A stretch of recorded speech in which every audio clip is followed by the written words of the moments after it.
Hello and welcome to Infamous, the audio podcast. This is Brandon, or Mutilus on the forum. This is Parker. Go by Dr. Mantis Toboggan MD on forums. This is Kurt Russell. I go by Jeremy. Soldier or Captain Ron or... Any of those. I mean, excellent movies all around. Man's never made a bad movie. Snake Plissken. Alrighty. So, welcome to the episode. This is an exciting time for us. We got some big stuff on the horizons. I think Marvel Crisis Protocol is finally about to shift into second gear now that COVID is finally winding down. I don't know winding down is the right term. Being ignored, I think, is the proper term. Let's go with that one. Mission now accomplished. That people are completely ignoring that COVID exists, let's move on and start playing Marvel Crisis Protocol. I want you to know that this is actually, the other day, my wife surprised me. The CDC has, adjusted a lot of its basically public requests for folks. Nice.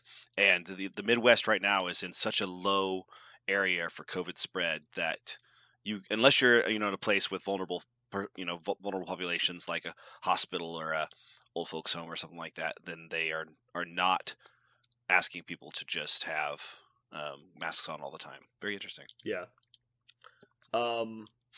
So it's basically been eradicated. That's good to know. No, it's just you're. Oh, by the way, giant asterisk on that for the vaccinated.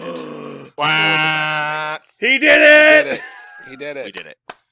Parker, guess what the secret word was? What? Asterisk. Are you serious? Yes!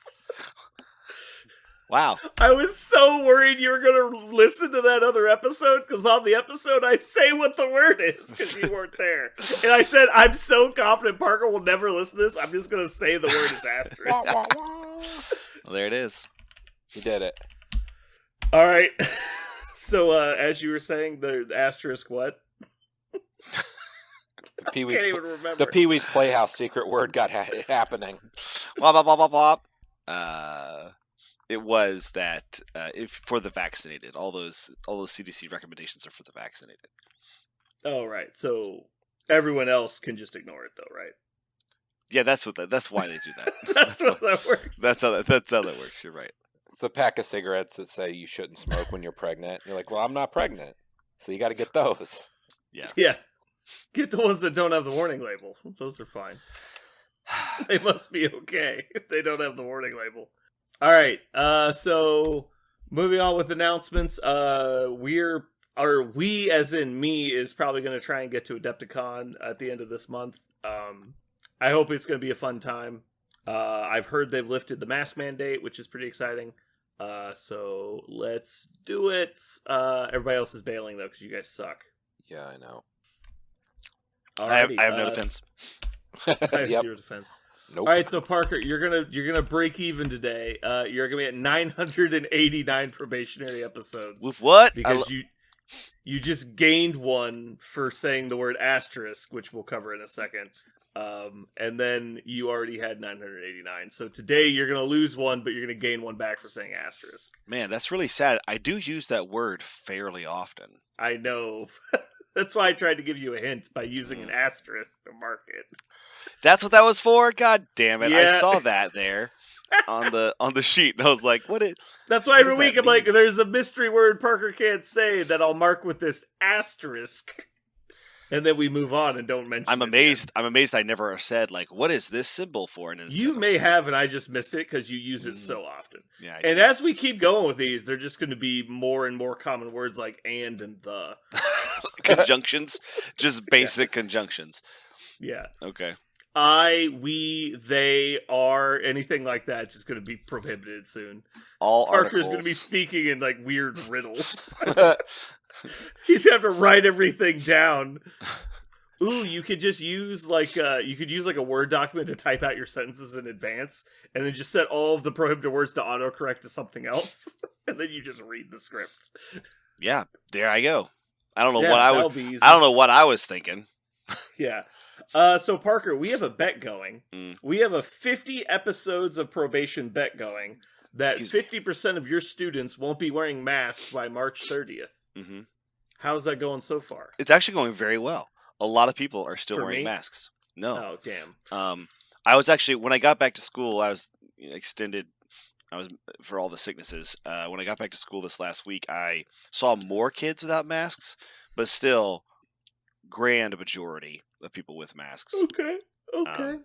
I expect pictures of your students that are totally still wearing I masks. cannot do that. Nah, that's fine. Why couldn't you just take pictures of children and send them to another I adult? could not do that. I In don't see what in the fact, issue is. just me counting their masks for this bet might be unlawful. I don't know exactly if it's unlawful, but I think if somebody found out, they'd be like, "I'm pretty sure he's breaking a rule." Yeah.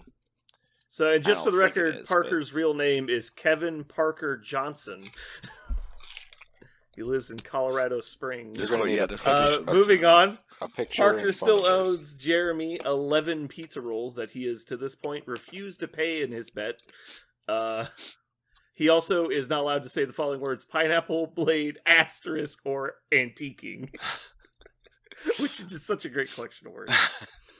All right, well, that's all I got for announcements. Parker, do you have anything for us? News. News. All right, hit us with all of your news. I was gonna say for the second week in a row, and by second week I mean since 2 days ago, because I'm gonna be gone. Don't pierce the veil there. Jesus. Yeah, we're piercing. I'm gonna let you Ruining the aesthetic. pay no attention to the wizard behind the curtain. We're recording this pretty fast after the last podcast because it's spring break time and I'm going out of town. Yeah. But there has been no news. Our listeners don't know that we haven't recorded an episode since 2021 July of 2019. We're just really because fucking good at I've just this. been chopping up the previous episode's words and just making you guys say things and editing. You're an amazing We're just editor. really, really good at this. Yeah. I was like, fuck it, we'll do it in post. And you the whole episode? Yep, the whole episode. Mhm. It gets really hard for him when we start discussing new tactics cards and shit. It's really difficult. I just have to. I'm like Dick Tracy, and He's- moving the tape around, making him say new words. He's got nothing but time. That's Brandon. Mhm. But yeah, there's no. Yeah, that's me. Infinite time. In point of fact, I actually think that my job that used to be so full of vim and vigor because I had so many things to do, I think it'll be very, very much not a thing until it's June or something, right? Is that when it's coming? The mini palooza, mini extravaganza, whatever they call it. You're new. Oh, I see. I thought you were talking about your actual job. I'm like, what? You're gonna stop teaching? No. You're just gonna like. Today we're watching a movie, and you just put on Love Is Blind. Walk away. That'd be a terrible. What a terrible That's choice. The worst teacher. But no, I meant news. I meant the news segment. Oh, I think the news I segment. see now. Because I think it's what is it? Mini palooza, mini extravaganza. When is that actually happen? Mini Palooza, I believe is what it's called. Yeah, we're waiting for Mini Palooza, which I think is late April, early May. Yeah. See. Yeah. I remember when Adepticon was in April. Man, weren't those the good old days? It was April 7th. There wasn't COVID. It was so awesome. Why are they moving it up this year? Do you know? Because con season just keeps expanding, and Adepticon is generally on the front end of con season, and so they just keep moving it backwards. And then everyone else keeps filling in front of it, and they just keep walking it backwards 1 week at a time. Huh.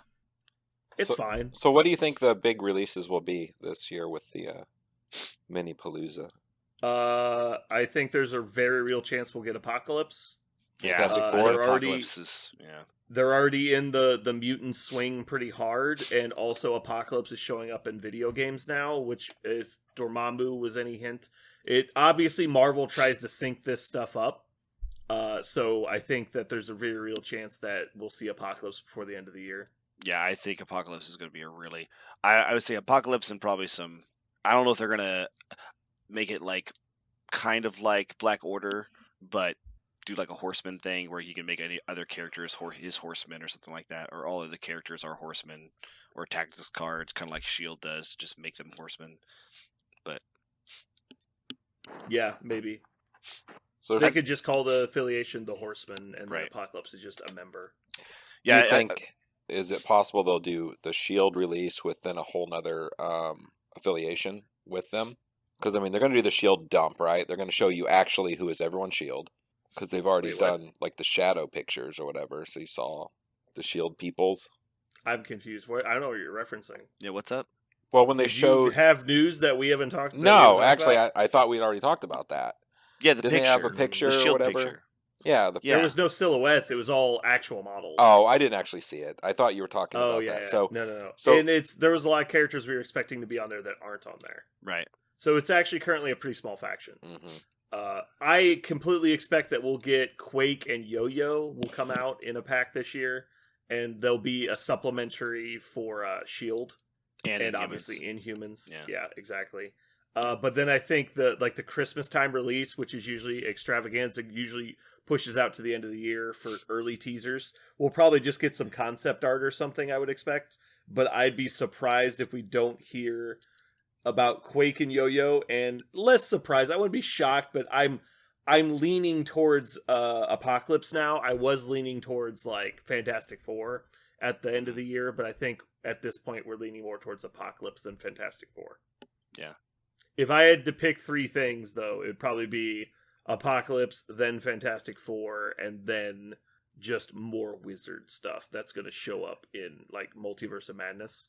But I'm completely unknown as what any of that stuff could be. They also have a tendency to like throw real curveballs. If you would have told me that Shadowlands Daredevil was going to be something I was going to see soon, I would have been like, nope, that doesn't sound right. So is Yeah. is there any art left on the cards that we haven't seen characters made yet? Like, Jump outs are Executioner. There's actually a lot that we don't have. Psylocke. At this point. Psylocke is a good one.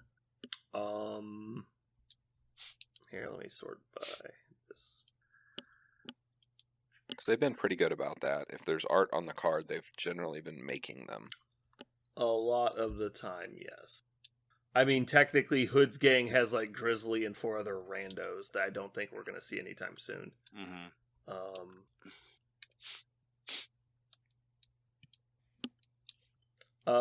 I guess my third pick, actually, I would probably say some kind of Phoenix thing. Because I do think we're going to get more mutant stuff. You think Phoenix, really? Yeah, maybe like a Phoenix Ultimate encounter. Not like anything specific. But I don't know. I'm just throwing shit at the wall because I don't know what's going to happen next. Like, it feels very uncertain. It clearly, whatever is going to happen has been a closely guarded secret, right? We've seen Harpoon on one of the cards. For those people who actually know who Harpoon is. Never heard of him. He's a random throwaway mutant villain. Yeah. It was one of those. Was it X-Men 3? Was it the third X-Men movie that was awful? It was pretty bad, yeah. The Last Stand. Yeah, and that had all the mutants that were real weird that nobody had heard of or seen before, just kind of running around. Mm-hmm. I bet Harpoon was there. Yeah, probably. Boop, boop, boop, boop. Yeah, other than the super niche characters, I think the only ones we've seen for sure are like Psylocke that we actually expect to get at some point. And I'm probably missing some. I'm scrolling pretty quickly here. There's some Shield character. Sharon Carter's possible for Shield as well. Yeah, Sharon Carter and Nick Fury, or not Nick Fury, but Agent Coulson are possible. I could definitely see a Coulson and Sharon Carter pack. I'm just scrolling through the artwork here on all the cards, seeing if there's anything that's obvious that I'm like, oh man, yeah, we could get that. Maria Hill's on one of the cards. Oh, She's Maria. actually, I think, on several cards. Maria Hill, Sharon Carter is probably likely. Yeah. I mean, Shield Mobile is in the game. I would imagine that Coulson's there somewhere. Red Room Training. I guess Red Guardian's on one of the cards now. That's cool. Yeah, anyway, I'll leave it there. So yeah, it's like Red Guardian, Maria Hill, Sharon Carter, Nick Fury, Psylocke are like the named heroes that we've seen that haven't been released yet or teased. So anyway, yeah, there's really no news. We're kind of just waiting for Extravaganza to happen. So moving on, currently playing, we haven't played very many games since we last recorded, so not much has changed except for maybe Jeremy. Jeremy, did you play anything new? I finally got Hulk on the table with Midnight Suns. Oh, yeah? God help everyone. Like, Oh yeah, that you is think it's good? instead of leaping for 3, you basically leap for 1. It's pretty crazy with Hulk. He just goes wherever he wants, kind of like Juggernaut does, but differently. He just is. He can be Worse. anywhere. But worse. It's worse. It's different. Well, it's a lot worse. He has a huge base. You pay one. He just travels the board. Can you That's pretty also? cool. Do you feel like you could also pay for the leap if you really want to, or is that just too deep? Oh yeah, you can absolutely, because they're either attacking Hulk or they're not. Either way, you win. Mm. Like he Yeah. gets tons of power. He does whatever he wants. They can't take it. Like they can't. You can't just let Hulk do anything. He can't do what he Yeah. wants to do. He's too. He throws too much shit. He gets too far. He's very, very oppressive. So he's got to go down by turn 3, I think, or it's kind of game. And I finally connected Blade. Like I get it now. I need to put climbing gear back in my main arsenal of tactics cards because Blade really needs to be where he needs to be, regardless of like he's got to get there. He can't use his action to move. He needs to be always attacking. He can't just hop, skip, and jump his way there. Doesn't go far enough. Nope. He's gotta get a card or something. But I've connected with him now a few times. His 7 dice attack is pretty sick. Yeah, he hits reasonably hard. But yeah, I think he's mostly you're just paying for the leadership and the cool utility stuff. I mean, once you get bleed, he's got that pierce or not. It's not a pierce attack, but it causes bleed in the second attack. 7 dice with full rerolls is crazy. It's very, very strong. Yeah, it hits very hard. Alrighty, so moving on to hobby projects. Jeremy, I've heard that you've actually made an attempt to get back to fully painted. I am working on it. We've got X-23, Honey Badger, New Strange, and Juggernaut mostly done. So I'm getting there again. I'm now at the point where I'm just kind of painting the stuff that I want to see on the table. I really just don't care about the rest. Yeah, cool. I'm in the mad dash to paint for Adepticon at this point. Running through my head, I think I've only got 2 models in my list painted. I've got Magneto and Quicksilver.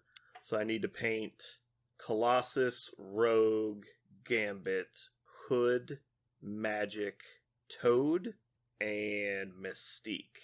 Seems like a lot. Yeah, and Hood is 2 models, so that's really 9. And they have to paint Magneto's 2 metallic constructs, so that's really 11. So yeah, I need to get to work. I'm going to paint pretty much all day tomorrow and Sunday. Hey Parker, do you want to come over on Sunday and paint? I absolutely would, but no, I will be. Yeah. I will be. Deep Maybe south. next week. Maybe actually. You want to come over and paint, Jeremy? I might take you up on that. Maybe. Ooh, Jeremy Paint Day. I actually get a lot done when we do that. Mm-hmm. I always like painting with people. Painting by myself, I get distracted too easily.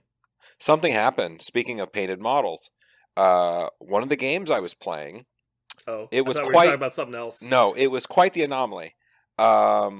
There was someone who had a painted Toad, and it was in the scheme of Toad. Yeah. It was exactly like mine. It's box set Toad. The only difference is the walls were different that they were standing on, but just slightly. So I could not read the table because I kept looking at the wrong Toad all the time. Yeah, I walked over and they were right next to each other and they looked identical. And I was like, oh my god. I've never played someone who had a painted Toad. Like, it's always an unpainted Toad. Yeah. It was a trip. So I was like, I need to kill this Toad. It has to go. Like, this ain't gonna work. Yeah, I definitely need to get closer to painted again. I play too much unpainted stuff. I've just, obviously of late, I've been putting my time into too many things. I need to cut down on the number of things I do. So anyway, also, our store is stepping up its terrain game. We're ordering some new mats for Marvel Crisis Protocol. We're also building 6 more tables worth of terrain. And I'm going to be assembling all of the terrain, and then John's going to be painting all of the terrain. And I think our schedule is about the end of April, all of these tables will be fully complete. And that way we'll have about 10 tables worth of stuff instead of 4 tables worth of stuff, which is going to be a big help. So as I won't be dragging everything I own up to the store and trying to fucking glue cereal boxes together to try and make terrain. Do you see any of those images of Adepticon? How much terrain they have? It's completely I've not. insane. It is completely insane. Why? Like, Insane in what way? It's They're from like 5 pieces. it's from no. It's from edge to Okay. edge on probably 4 8-foot tables of completely Yeah. painted Marvel Crisis Protocol terrain. Just edge to edge, solid. Like showing off how much terrain they have that they're gonna use.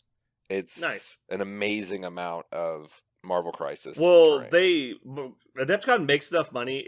That's why I get frustrated when I go to smaller conventions that are expensive and they don't have proper terrain. Yeah. Because I'm used to going to Adepticon, and like Adepticon's expensive, but you get what you pay for. Like you get there, all your events are ready to go on time. All of the fucking tables have good terrain. It's all fully painted. It all looks good, and it's just smooth. Yeah. And like all of the stuff is there. And so I go to a small con, and it costs me more than Adepticon costs, and I'm like, and the terrain sucks. I'm like, what's the point? And there's no price support. It's like, why did I even come here? Like, I've got to play 2.5 games, and then like nothing happened. It gets very annoying. And so it's like, if you're gonna charge the big boy prices, you need to put up the big boy like expectations. Yeah, they seem to have their shit together. Like there's a lot of it. Yeah. And it was all painted real nice. It looks cool. Yeah, so that's cool. I'm very excited then. I think also another topic worth discussing, and I've been playing a lot lately, and I've been moving my tactics cards around a lot, and I still end up playing the same ones, even though there's so many good ones. Like, what do we do about that? Like, I don't know. We need more cards on the restricted list. Something, because honestly, it's like you just have a slot. You have a slot that gets the variety card. Sometimes. As current, it feels like there's only 2 or 3 cards on it. Because Bitter Rivals was effectively banned. Because nobody's going to play it over one of the restricted cards. Mm-hmm. At least outside very rare circumstances. I think Bitter Rivals actually has a lot of value. I'm just saying that I don't see anybody playing it. Field Dressing, Medpack, and Brace are like the trifecta of why there is a restricted list. Patch Up is super, super niche, much like Bitter Rivals. I think Indomitable needs to go on the restricted list. I think Climbing Gear needs to go on the restricted list. And I think they should start looking at some other mechanics. I don't think the restricted list is a good way to balance it. What if I wonder if maybe it'd be better if they are signed, much like Netrunner had, a point buy system. Yeah. Like maybe they don't restrict and ban cards. Maybe they just assign them a point value, and your list can't have more than 5 points of cards in it. And so you could say, like, all you've got could be a 5-point card, and the limit is 5. And so if you're playing all you've got, you don't get any of the other restricted cards currently, or any of the other cards similar to those power levels. Mm-hmm. Like, let's say even like Mystique's Deception could be a 1-point card. Mm-hmm. So even though it's an affiliate or character only card, it's effectively on the restricted list because it has a point buy to it. You have to spend a point on it. I think that could be really fun. Because then you can kind of like, well, maybe Medpack is 3 points, but Patch Up's only 2.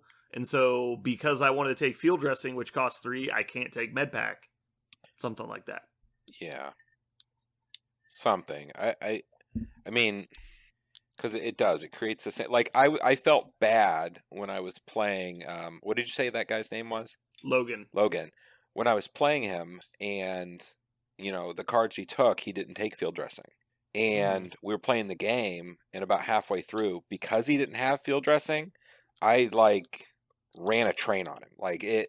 There was nothing he could do to stop what I did. I daze this guy. I daze this guy. Yeah. I daze this guy. Your turn's over. And and he's like, felt, oh, okay. Yeah, it felt terrible. Like it was a real bad spot. And I was explaining to him kind of like what happened and why that happened and like what the difference is. The counterplay that you needed was on your list. Yep. And that's, man, maybe it just needs to be fucking banned, man. That card is just crazy. It's so strong. I don't think they want to ban it, like I said. And I think they're kind of playtesting the every faction gets its own pseudo field dressing card. Because the new shield cards certainly feel like they're trying to, test out what happens when we put like unique versions of cards. Proprietary versions. Yeah. Yeah, exactly. Which that's probably the way to do it. Mm-hmm. Because I mean, if Shield had field dressing, you'd be like, okay, sweet, that makes sense. They've got all these other cards that kind of help out and do this thing, and then you're like, okay, that's their cool card, and everybody else could get a different version of something or other. Yeah. I don't know. Yeah, it's just rough because the dice are so swingy, and getting days at the wrong moment can literally cost you the game if you don't have any way to deal with it. And a lot of people will say that your opponent can play around field dressing, but if they're doing all the stuff they have to do to play around field dressing, they're not playing the game they want to. So Yeah, it's I fine. think that's fine. Yeah, if they're spending all these resources and actions and Sure. power and maneuvering and investments to try and stop field dressing from happening, then I'm fine with that. Yeah, I mean, not every model has the move up, attack, and throw the model away. Like, that's not on Yeah. every model. I mean, Well, but it's not a lot. you have to do it effectively at the same time as you're dazing the person, because you can't leave them there because they just immediately get field dressed, and so you have to, in one activation, daze the primary guy that you're trying to daze, and then clear everyone out of range 2 that has 4 power. Yeah. And then also prevent them from coming back later in the turn. That's not easy. No. And it's definitely, I mean, example. I've tried to wedge in the no heal card. What is that card called?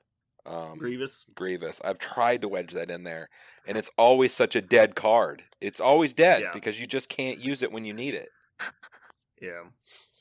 I hate it because it's so dice dependent. I can't count how many times I've been like, oh yeah, I'll just roll 6 versus 2, and I'll probably do like 4 damage. You're like, nope, 0. I didn't Like- get a chance to watch your guys' episode when the Shield team cards came out. But this tactics card situation, the whole idea you have about like cards costing points is really interesting whenever you think of what they definitely did with Shield, which is give them access to more restricted cards. Or rather, Shield doesn't have to worry about restricted cards like all other affiliations do, right?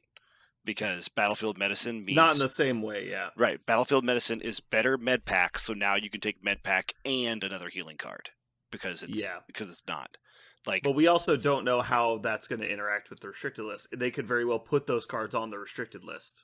they could put Battlefield Medicine on the restricted list. Yeah. I guess they could. What a strange thing to put an affiliations. That would be the first one, right? The first affiliated only. That card. would be the first one, even though we heard rumors that Wakanda Forever was heavily being considered.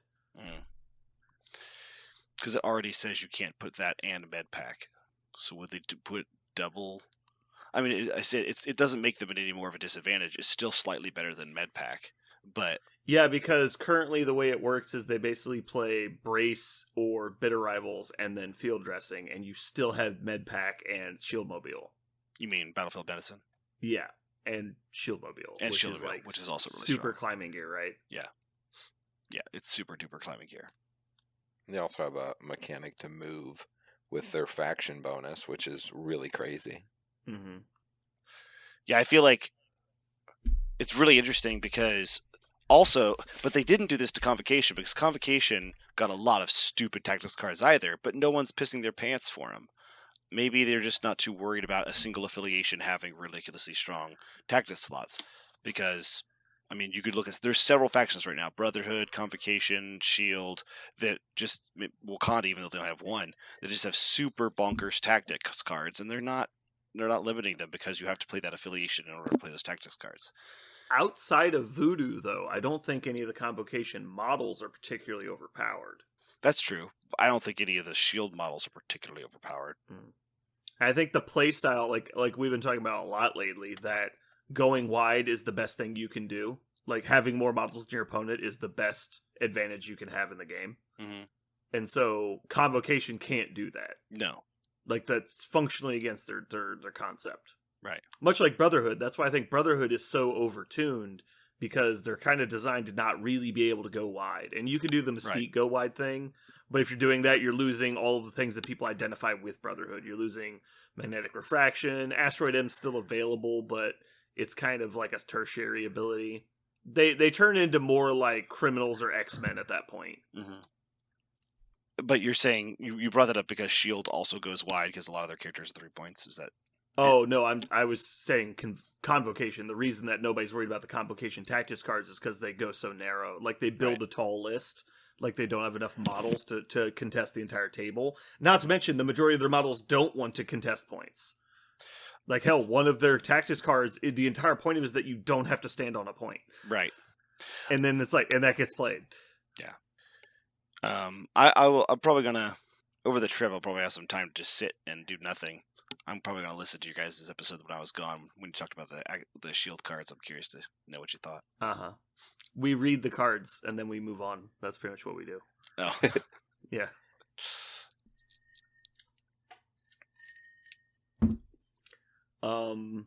So what do you guys think? Do you think there's any value in keeping the restricted list the way it is? What do you mean?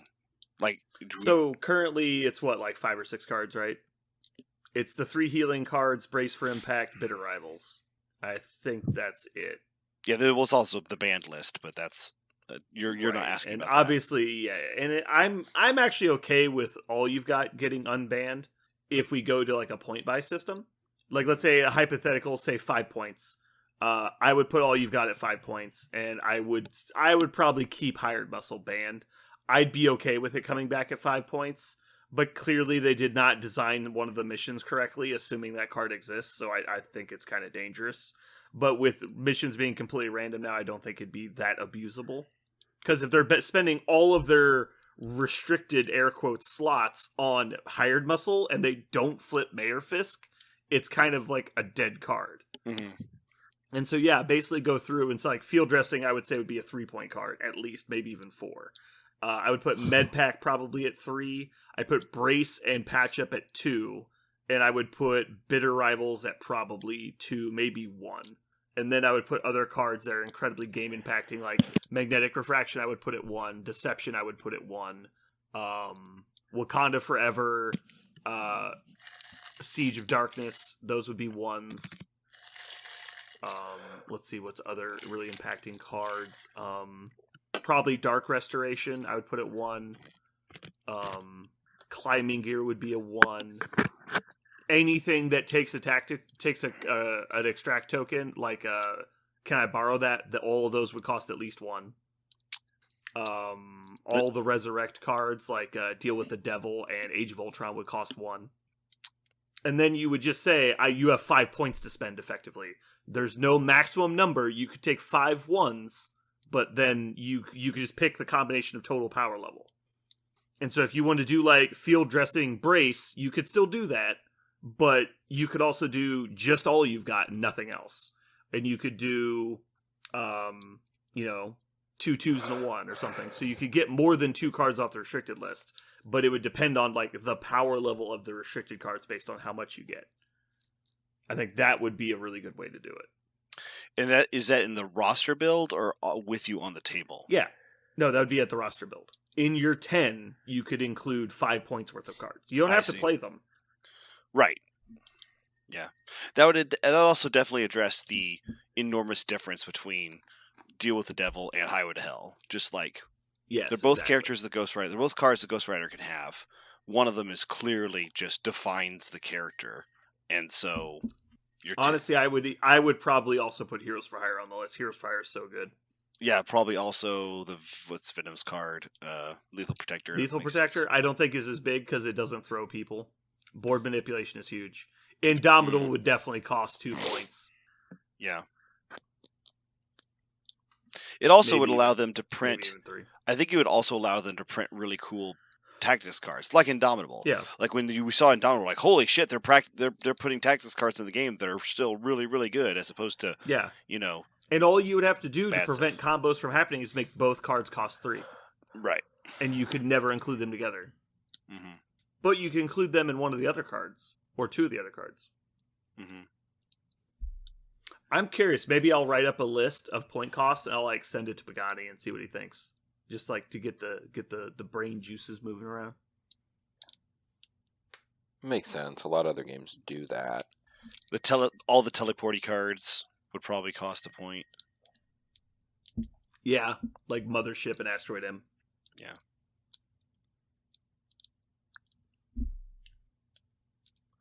All of the cards that activate somebody again would cost at least a point. Mm-hmm. Like Cosmic Invigoration and the stupid Convocation one, yeah. The Convocation one, which is basically the same card but different. Yeah. Do you guys have any other ideas for things they could do differently with the restricted list? I know I've heard locals talk about they think they should just get rid of it entirely. It's not worth it. because I kind of agree with them. In its current state, I don't think it's doing enough. Because if you remove the restricted list, how many people would put the third restricted card in? I don't know, 10, 20%. Yeah, What's the point of playing Brace, Medpack, and Field Dressing? I don't see that it matters. yeah, that's actually one of the points, which is they've made a lot of affiliations, their affiliation cards feel good enough or feel strong enough. You play characters like Ghost Rider because his card is better than Brace for Impact. So like, are you ever playing all of those? That's a good point. Yeah. I guess playing Medpack and Patch Up and Field Dressing in like A-Force would feel really bad because you're never removing She-Hulk probably at that point, right? Giving her that much extra health and being able to revive her, that seems really good for like that faction. What, Field Dressing, Medpack, and Patch Up? Yeah. I don't think it matters. You don't? No, I think it would. If they're taking that over like Stalwart Discrimination or A-Force Assemble or Special Delivery, totally fine with that. I was saying you still have 2 of those also. Like, yeah, that seems good. But honestly, I would rather my opponent have Patch Up than Climbing Gear 90% of the time. There you go. Like, yeah, 5 hit points sucks, but 5 power is fine. 5 for 5 is not crazy.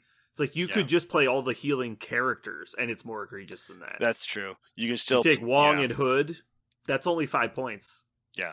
And it's not like those characters are complete trash outside of their heal abilities. Right.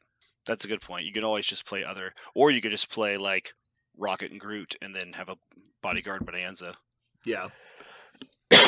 I did Doctor Strange for the 3 heal. I did Wong, I did Field Dressing, or not Field Dressing, I did Medpack, and I did Patch Up, and it did not matter at all on Hulk. Like, you can't heal fast enough because everyone's hitting you. Mm-hmm. Because you don't have any other resources like to abuse. It's just taking damage off. And so you're standing right where you were. You're not preventing incoming damage. You're just taking everything and then trying to remove it. I mean, in those cases, usually you want a sacrifice or a card that pulls you out or something. Like, that's better in those circumstances. Mm-hmm. Get the move the damage away. Like, healing it is the same difference. Like, escort to safety instead of patch up. Yeah. Get in a different spot, for Christ's sake. Yeah, I feel like the banned list feels good, but the restricted list doesn't seem to. Yeah, I feel like the restricted list at this point. I feel like Hired Muscle was only really banned because someone didn't communicate that the Mayor Fist token shouldn't be civilians. That's why that got banned. And outside of that, it was only good. It wasn't crazy. All You've Got and Drop Off felt bad, though. Drop Off, I don't think would be banned in today's meta. You don't think? All You've Got was crazy. 100% crazy. Yeah. There were so many places where that was so dumb. Wasn't there like a 1 month period when you could play Drop Off and All You've Got? Because All You've Got came out with Thanos, right? I think so, but I don't think. I think Drop Off was banned before. You think so? I don't. I've never heard of it. I'm pretty sure happening. Drop Off got banned right before Cable came out, and that was way later than Thanos. No, it was banned before that. You think so? Yeah. Yes. Okay. I remember we were talking about how we heard the rumor that Cable was the reason that Drop Off was getting fixed. Yeah, and it was probably 6 months before Cable got out. Like it was very, very early because like when we first started playing, you were doing it with Thor and Loki. Doing the Get Help. Yeah, Get Help and Drop Off. Super cute. Which was just silly. It was really good. Like they could 3v2 anybody. Come in, stagger that dude, he takes 5 damage, hit him with the charge, Loki activates. You're like, what? You're like, this Thor is really good. Yeah, no, now he's getting work trash. God, the Asgardian's been nerfed so many times. They lost Drop Off, which was like one of their best combo cards. They lost the ability to play all their healing cards. Man. They lost Doomed Prophecy. Now I guess it's theirs, but it's no longer restricted now. It was pretty funny, the Doom Prophecy turn that happened against me. It's like Doom Prophecy. All this stuff came at me, and I'm like, okay, dazed. Mm-hmm. Then that model just ran away. Yeah. Like, okay, 4-point model, just Oh. go run away. That's fine, I guess. Bye. I still want to see 9-die Thor just throw hammers at people the entire game. I think that would be cute. The problem is it only does it one turn. That's so dumb. Yeah, That's the problem. I think Doom Prophecy should actually last the whole game. Would that be broken if it did? probably. Probably. Because if you had priority on someone like Carnage, you could make it really silly. Yeah. Oh no, I mean, let's just keep it in Asgard. Just No, I get it, but that puts them in a big like box for designing new models. that's true. Anyone that could abuse it would be immediately busted. Yeah. Honestly, Angela wouldn't be terrible because she has got a berserk ability. Yeah, she has the ability to keep attacking. Yeah, She's can already cleave. okay. Yeah, she's already okay with it, but it's just okay. And it's not like I've ever rolled a block on her fucking physical defense anyway. Yeah. Actually, what's funny thing is Dark Prophecy is actually weird convocation tech because it just Doom Prophecy. sorry, Doom Prophecy. Wait, does Mhm. Doom Prophecy it's only on physical It's attacks. physical. So Yeah, you can't what- defend against physical. but when they turn it into how does it work when they turn it into You generate your dice pool after targeting, so you would lose your extra dice. That's so silly. Yeah, it's Asgard, so the worst way possible. Yeah. I rolled a 12-die attack with Hulk. It did Uh-huh. 0 damage. Yeah. It didn't even. I didn't roll a damage. It was really Yeah. like I'm staring at it. You're Just like looking at your dice. He's like, "How many you got?" And you're like, "None." 14 is my limit. I rolled a 14 and got 0, but that was it. yeah, the 12 with 0 was the most I've ever done with nothing. Like not. It was like with Hulk. nada. Was it with Hulk as well? It was with well, he's the only one who rolls 12 dice. Fucking loser. I'm like, Yeah. wow. All right. Okay.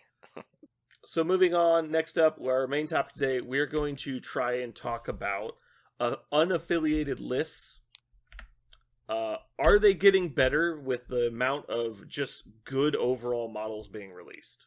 And so basically I wanted to go through and kind of make a list of the best, just generically good models that we have out right now and see if just jamming all of them in a list is good, or is it still better to try and put them in an affiliation?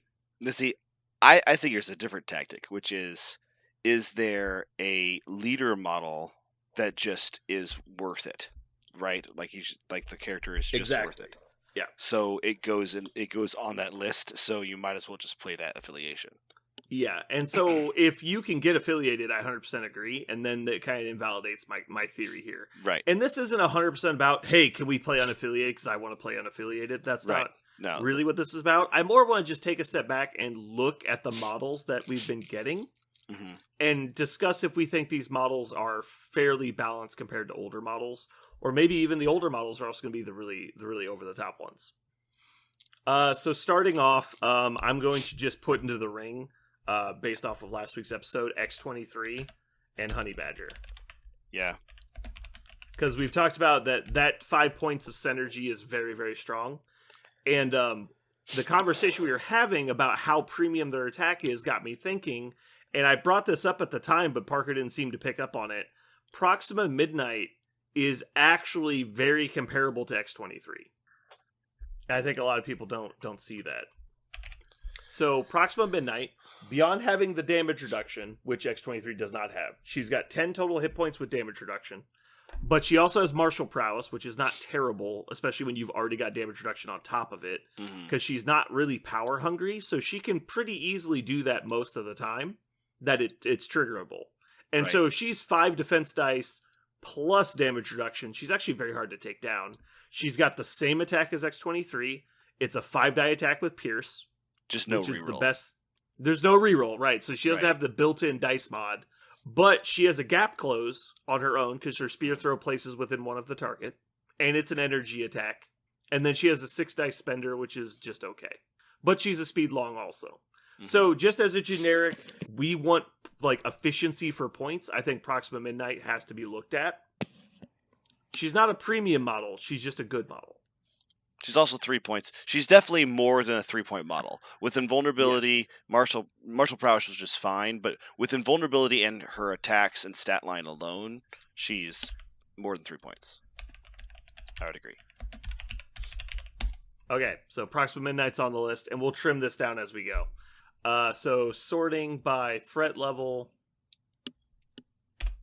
All right, so I'm just going to start throwing stuff out there. Let me know when you guys think a model might be worth playing. I'm just going to pull out do we give honorable extra mentions. points to this? Was something I considered because X-23 and Honey Badger are such standouts that they can carry the X-Men and X-Force, and the other members of X-Force and X-Men right now don't feel like they do, except maybe Domino.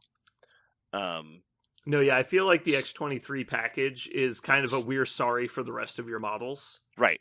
That's how it feels to me. So what I mean is, I feel like they're really good for this candidate for this unaffiliated idea because you don't play, Storm and Cable because they're great models. You play them because they have an affiliation to facilitate something you want to do.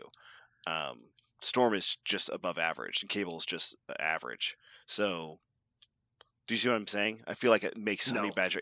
I feel like Honey Badger and X-23, because they only get affiliated in X-Men and X-Force, you're playing them with bonus subpar models. Is yeah, what you're saying? yes. I mean, they get bonus points to go unaffiliated. They're carrying the duds Right. because they get played with them. Right. So instead of carrying duds, what if they just are put with better models? That's the concept of what I was trying to say. Is like, what if we just cut the fat and we just go 100% efficiency, right, and then see what we have at the end of it? That's exactly what I'm saying. Is I think X-23 and Honey Badger get bonus points to be unaffiliated because of the affiliations they happen to be in.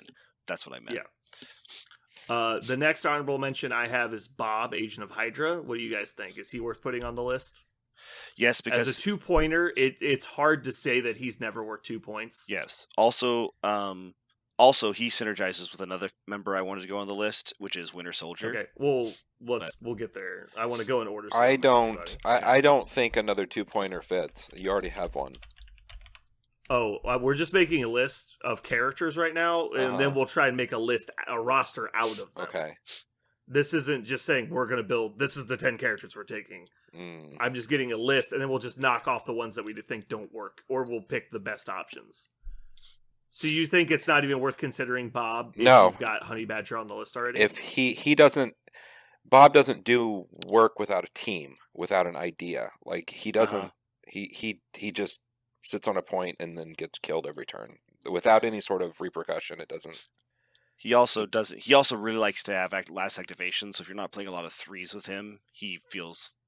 No, I just. Well, if we're playing efficiency list, then we're gonna have a lot of 3s and 2s. Possibly. I do agree. I think that there'll be a lot of 3s, but I just don't think Bob takes up that space. I mean, once he shoots his I think auto 2 damage on a range 4 attack is not worth ignoring for 2 points. I just don't see him being self-sufficient the same way of other 2-point. Like, I don't know. You can put him in there. We'll deal with him later.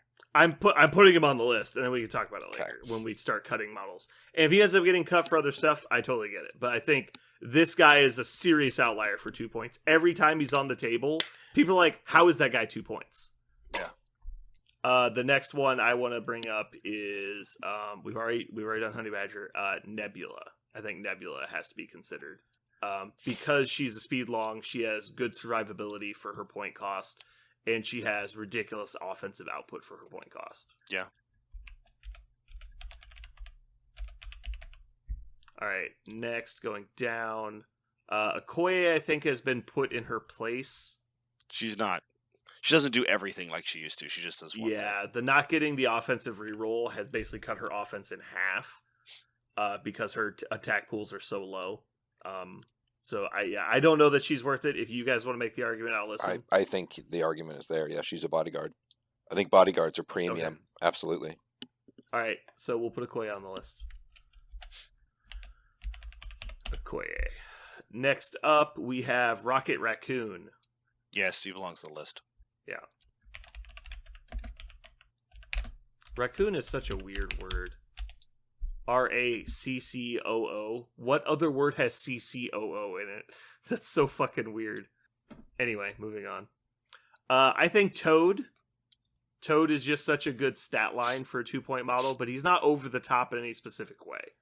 So if you guys don't think so, I think it's fine not to put him on the list. You could. It's mostly his scenario interaction on top of his stats. Yeah, I was going to say you could put him in the list, but I don't know if I'd put him in the final roster. But Do you guys think he's worth putting on the list?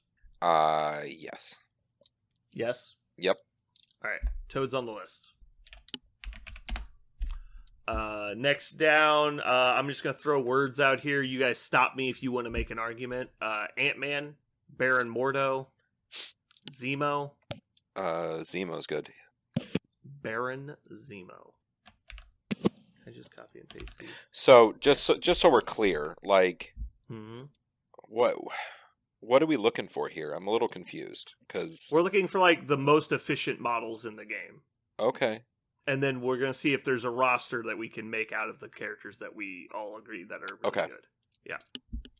Yeah. Black Cat, I think, has to be considered, even though she's not super efficient. She just breaks the game in certain ways. right, Agent Widow, Captain Sam, Crossbones, Crystal, Deadpool, Domino. I know Jeremy's gonna argue for Domino. Did I mean, in a Domino bubble, lose her shine? in a bubble without any sort of, I don't know. I mean, she's great, but if you're not putting, I'm just trying to think because Captain Sam moves people like he's a long charge mod, like he's insane too. But we didn't grab him. I don't know. I just again we've got models that are Do good. you for want to make the argument for attrition and- Sam? We can go back. And we can also add more stuff later if it synergizes with the stuff we already have. Because, I mean, yeah, there's an argument for Sam. I think Sam is legit. Do you think Sam, in a vacuum, without being a leader, is worth 3 Yeah. points and more? Yes. yeah. Interesting. I've never seen him put on the table that way, but that might just be because people don't think of him as anything but a leader. Yeah, I mean, he's got that drop-off thing. I mean, he moves models. I literally have never seen anybody use that, but sure. Domino is a murderer. I mean, for efficiency and murdering, she is one of the best. She also is she's also like uncharacteristically defensive too. Like when you put her down, you're like, oh, she's an offensive model. You're like, oh no, wait, she'll just take way more than she's supposed to. So moving on, we have Domino and Sam on the list. Drax. Drax a pretty big wall of stats and abilities. No, nobody. Okay. I've never seen him do anything super exciting, but I know he must, right? It is. Well, he can't deliver himself. The thing is I just don't think he's a full package. I think he's a Sure. percentage. Yeah. The one thing he's missing is mobility. Yeah. That is 100% true. Gambit. I don't know much You guys about like him. Gambit? No. Yeah. Ghost Spider. Yes. I think it's hard to ignore Ghost Spider. She's I a- don't think enough people give her credit. She's a beater of ass, and she moves people. She's fucking crazy. She has everything, and people don't realize. Hawkeye, maybe no. What do you guys think? Hawkeye? I think he would have made this list like a year ago for sure, but now I don't know. That's definitely true. Yeah, I think he's just kind of fallen off because other characters do enough of what he does that's not as important. Yeah, I mean, It's really that he's so weak to energy damage is, I think, what's keeping him off the table nowadays. and then Bucky got a machine gun. So, That's Yeah. true. I mean, Bucky's kind of filled his Bucky doesn't have the mobility, though. But yeah, anyway. Moving on, next up, that's definitely going on the list is Hood. Hood is 100 fucking % on the Yeah. list. This Yeah. guy is maybe the best 3-pointer in the whole game. He does so many. He does so many things. Yeah, he has like 19,000 superpowers. Yeah.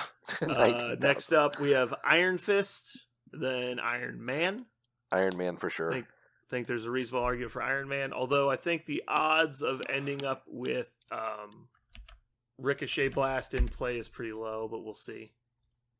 Lizard, He's a wall of stats, medium base, medium Yeah. mover. I mean, he's faster than Drax. Yeah, I like I him can- more. I feel like he's just better than Drax at all the things Drax If does. the argument is just Lizard's better than Drax, I'm fine with that, but I like the Lizard and Drax argument, because if you put those two beefcakes on the same flank, I don't know how you eat through them in any reasonable amount of time. I would be more scared of Luke Cage and Lizard though. Fair. Speaking of Luke Cage, Belongs. no question on Absolutely. the list. Lockjaw, Magic. I personally really like Magic. but Magic she is really good. probably doesn't make this list. I don't think she does. She's not she's not defensive enough. She can die to a single attack. I feel. She is kind of squishy because she doesn't really have defensive abilities. Yeah. Except against Mystic. But she hits surprisingly hard for a 3-pointer, but that's not anything that's like unique to her. Mm-hmm. Moon Knight. He is pretty Um, exceptional. Ag- I mean, he's got stealth and he's range 4. Like, Also, that in itself that is like a that package. that is special, but the rest of his card is also strong. Like there's nothing on his card that says, "Oh, look what he can't do." It's not The really. only thing I don't like about him is he's inconsistent. He does wildly different things every turn, and I Yeah. don't like that. Yeah, I would not put him versus the other 3s. I think the other 3s are better. Yeah, you think he's like the first guy cut once we add him? Yeah. I just see this as like Yeah. we're building a solo list. Who are good? Yeah, pretty Like, much. We're building the MSU list, like as many self-sufficient, like Yeah. optimal pieces in a vacuum that you can. We've already added Proxima Midnight, Punisher. I personally really like Punisher. He's one of the most consistent models in the entire game. He also gets Because better with lots of little characters because his tokens go off. that's also very good in this exact situation. Mhm. I don't mind him. Next up, we have Quicksilver, which I'm just going to go ahead and add. Yeah. And then getting pretty low down this list.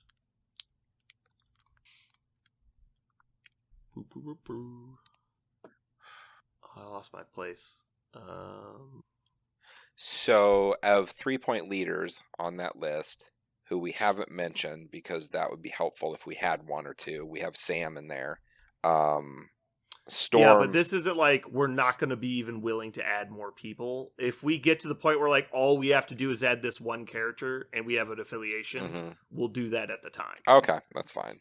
And then we found out that unaffiliated is probably not worth the rub. Exactly. Which is fine, but this is more about the exercise of let's build all the broken characters in a list and see what happens. Next up, we have Shuri, which I'm just going to put on the list.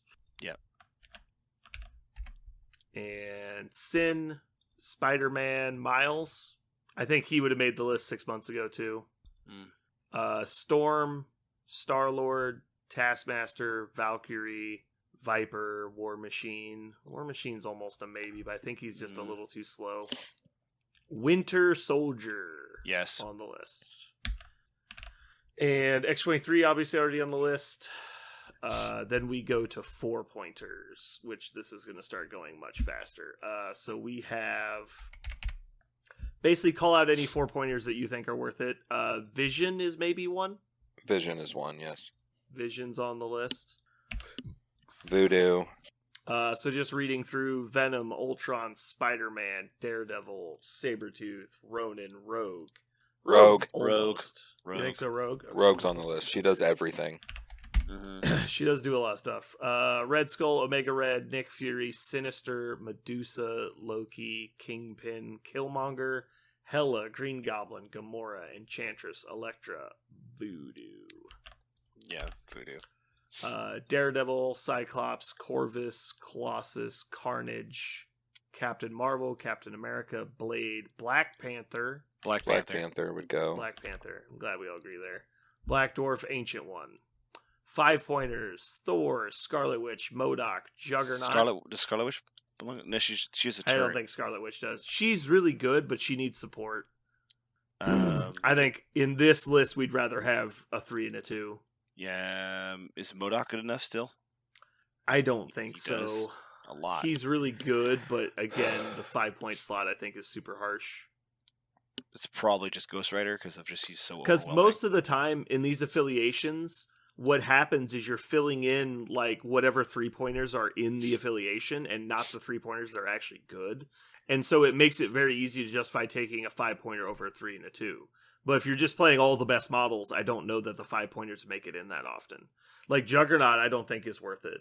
I think you'd be better off doing like the X-23 package. Right. I think the only one off the 5s then is probably Ghost Rider because he feels very oppressive and strong when you're playing lots of little guys. All right, I'll put Ghost Rider on the list because he's so fucking crazy.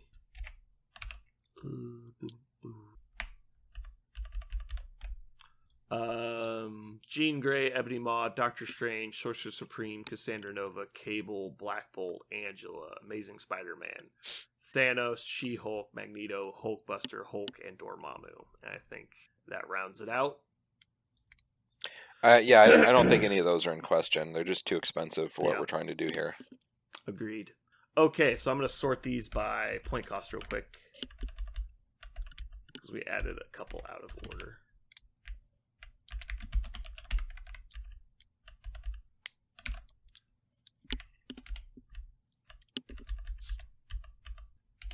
All right, so we've got 6 2-pointers. 1, 2, 3, 4, 5, 6, 7, 8, 9, 10, 11, 12, 13, 14, 15 3-pointers. 3 4-pointers. Sorry, 4 4-pointers and 1 5-pointer. Alrighty. Okay, so who's the worst 2-pointer? We have Honey Badger, Bob, Nebula, Okoye, Rocket, and Toad. I feel like Okoye and Toad are probably the weakest. I feel that way too. Jeremy? I would say Toad, but not Okoye. We have a bunch of 3-pointers. I think having a bodyguard in this mess that can just be there and live a few turns is going to be pretty amazing. My argument against Okoye is mostly that it's target saturation. There's no one model we're trying to keep alive, and I would rather just replace Okoye with a model that's actually scary. But I get your point. So moving on to the 3s, what can we shotgun remove? We've got Proxima, X-23, Baron Zemo, Black Cat, Captain Sam, Domino, Ghost Spider, Hood, Iron Man, Lizard, Luke Cage, Punisher, Quicksilver, Shuri, and Winter Soldier. Do any of those seem cuttable to you guys? I feel like maybe Lizard. I don't know if I'm excited to put him down. I think that's probably true. In this list as well, like I can't. So if you're gonna build the list, I mean, I'd take Sam out. Just take him out. You can again probably drop. It's not exciting. Winter Soldier. I mean, also like in this list, he's good and all, but everybody else has there's a lot of people to trigger his ability on. Yeah. Does he get the power though to do it? I guess he does because he's got his gun. He just gets Auto 4 fire, a turn. Yeah. All right, so I've kind of split it into like melee. Oh, and remember ranged people. Remember, one of the things I learned about him is he gets damage. He gets power for the amount of damage he deals, and with only 4 dice, he can, miss and not get power. But it's not always. It's not. Oh, he doesn't get 1 per. No, it's not. It's not 1 per. Oh, he does get power equal damage dealt. Good lord. Huh. I didn't realize that. He's the only rapid fire that gets damage equal for because they added it after the fact. Yeah. Huh. Yeah, I'm fine cutting Lizard because he's going to be in after several other people, and he's the least dynamic model in the 3-point group. So cut Lizard. I actually think we should cut Black Cat because I don't think this is going to be a scenario list. And if we decide we want to add her back in a specific matchup, that's we fine. can. So Black Cat's gone because she's only in if you're running single extracts, but if you're going wide, you're probably not playing single extracts. Mm-hmm. The other argument I would have for is Shuri. While she's really good, I think the lack of damage is bad in this match.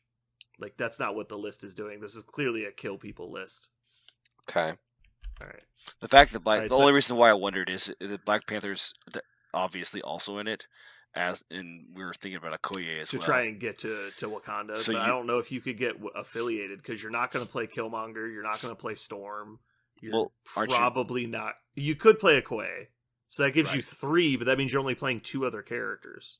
That's right. And since we have a bunch of 3s in there, it would have to be something like it would have to be something like Ghost Rider and something else. But exactly, which means we're completely scrapping the entire idea because we're playing 2 of the characters that we really talked about really playing. Mm-hmm.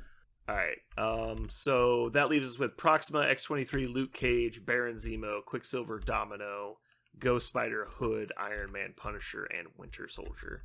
Moving on to the 4s, Vision, Rogue, Doc Voodoo, and Black Panther. I would argue to cut Voodoo for the same reason as Black Cat, is that I don't think there's really any chance that this list ends up being a scenario list. But I don't know. Voodoo does enough offense, and the other thing he does is he just takes your opponent's scenario play, right? I don't know. He does enough offense, and he takes your opponent's scenario winners out. Yeah. All right, we can leave him in. You gonna play Vision over Rogue? Never. I would never do that. I love Vision. Sorry, I love Rogue. Depends what you're playing on. If you're playing an E, I would take Vision. You'd play Vision over Rogue on an E? Yeah, he's like laser beaming everybody. That's a nightmare. It sucks. Yeah, I guess. Man, when he gets that going, and if he hits 2 models and he does it twice, like, they're damn near dead. Like, he can kill 2-3 models pretty easily. I mean, yeah, if you're landing good 5-die attacks, then people can die. And then throwing, and yeah, he's got it all too. I mean, they're both really good. I'm fine either way. Vision's just, Okay. I just depends what's being played. If it's wide, I mean, Rogue has charges. So if you're playing a D or that's B, kind of the thought I have is that Rogue's contributing much sooner, and her potential damage is very similar, if not higher than Vision's. That's what I'm looking yeah. at. Oh, I get it. I mean, either of them, or both. I like them. Well, I think we're going to end up with 1, maybe 2 models over 3 points. Yeah, on the I list, agree. But we'll see. So we've kind of shotgunned the ones that seemed like outliers. So let's look at it again. We've got Honey Badger, Bob, Nebula, Okoye, Rocket for our 2s. Proxima, X-23, Luke Cage, Baron Zemo, Quicksilver, Domino, Ghost Spider, Hood, Iron Man, Punisher, Winter Soldier for 3s. Vision, Rogue, Voodoo, and Black Panther for 4s, and Ghost Rider for 5. So is there anything in here that's standing out as an option at this point? Like, are there any affiliations that are on the table at this point? Assuming that we could add in 1 or 2 models to fix a problem.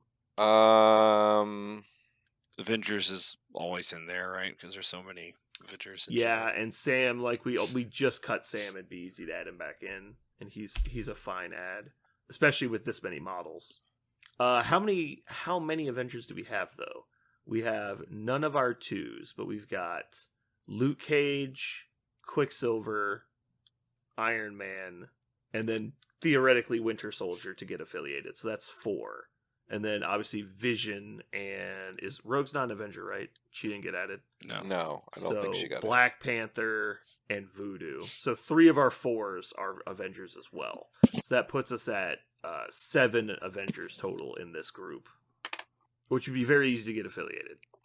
So a different way to do it is, is there 2 of the 3s that you just simply wouldn't cut, you think are the best?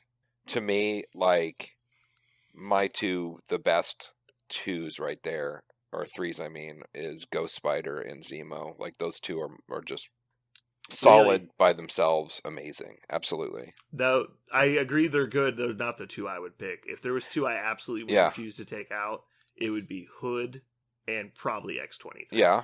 So there's 4. Yeah. I mean, where are you at, Parker? How about this? Let's each go through and pick our favorite model from each. So I assume Honey Badger's making it for Parker. For Jeremy, are you taking Okoye? I know you love Okoye. Yes. I've never been a fan. I know. That's fine. Parker, what's your favorite 3-pointer here? X-23? Yes. Yeah. And then I'm picking Hood. Jeremy? Zemo. You said Zemo? I'm going to choose Zemo. Zemo's good. There's no argument against Zemo's Zemo. never bad. Yeah. He's just a great drop in. He's only bad. He's only bad against Venom. Like, yeah. Venom or Angela.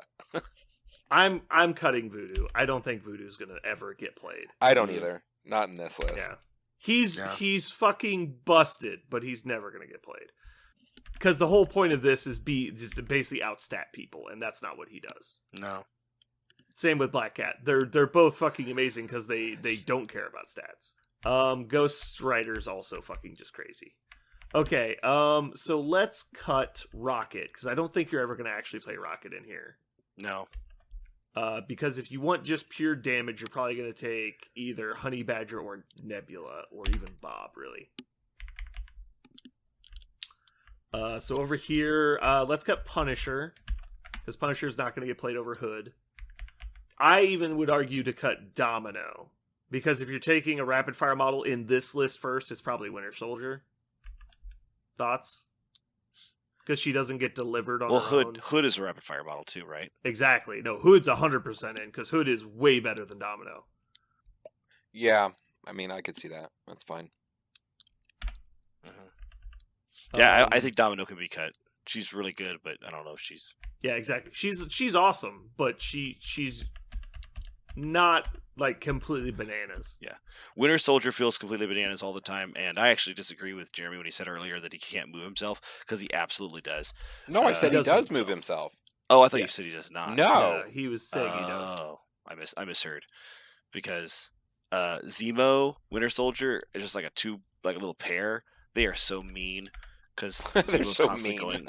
going. Zemo's constantly going where he wants, and then after he does that, then Winter Soldier goes where he wants, and they're all re-rolling constantly. It's so obnoxious. It's so much fun. Okay, so now we have 4, 5, 6, 7, 8, 9, 10, 11, 12, 13, 14, 15, 16, 17 models. That's not ridiculous anymore. So our 2 pointers are still Honey Badger, Okoye, Bob, and Nebula. So is it okay to play non-scoring models? We have a bunch of 3s, so I think it is. Okay. I would argue that Nebula is really good then. But if you're not playing Honey Badger, I don't know that you want to play X-23. I think that's true. Because I don't think there's a problem with playing multiple 2s. Yeah. I've always thought that playing a bunch of 2s can be really good. Yeah, people. Because we've people been just talking about how going wide is so valuable. So I would say then drop both Okoye and Bob, and just let's trim that fat down. I'm with you on Okoye. I'm 100% with you on Okoye. Now let's keep Bob in. I know you're just dying to get No, Bob on the but- table. My big argument for Bob is if we do drop Sam in here and call it an Avengers list, Mhm. that is good synergy. Let's cut him for now, though. he is also really good with Winter Soldier. He is good also. Well, I don't know if he's really good with Winter Soldier, but he is good with Winter Soldier. Okay, so are there any 3s that we can obviously cut? I like X-23, Hood, Zemo, Proxima, Luke Cage, Quicksilver are all amazing. Iron Man feels like the standout here. If you're not playing Avengers with Iron Man, he loses a lot of value, but currently that's the only affiliation we've considered. I feel like the 3s, I think in that pile, Proxima and Iron Man don't seem to do the work that all the rest do. Proxima's a good Yeah, they're- solo.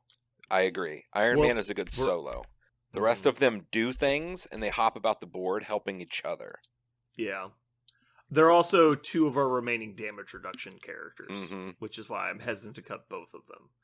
I think Iron Man's mostly out because I think he's being replaced by other people.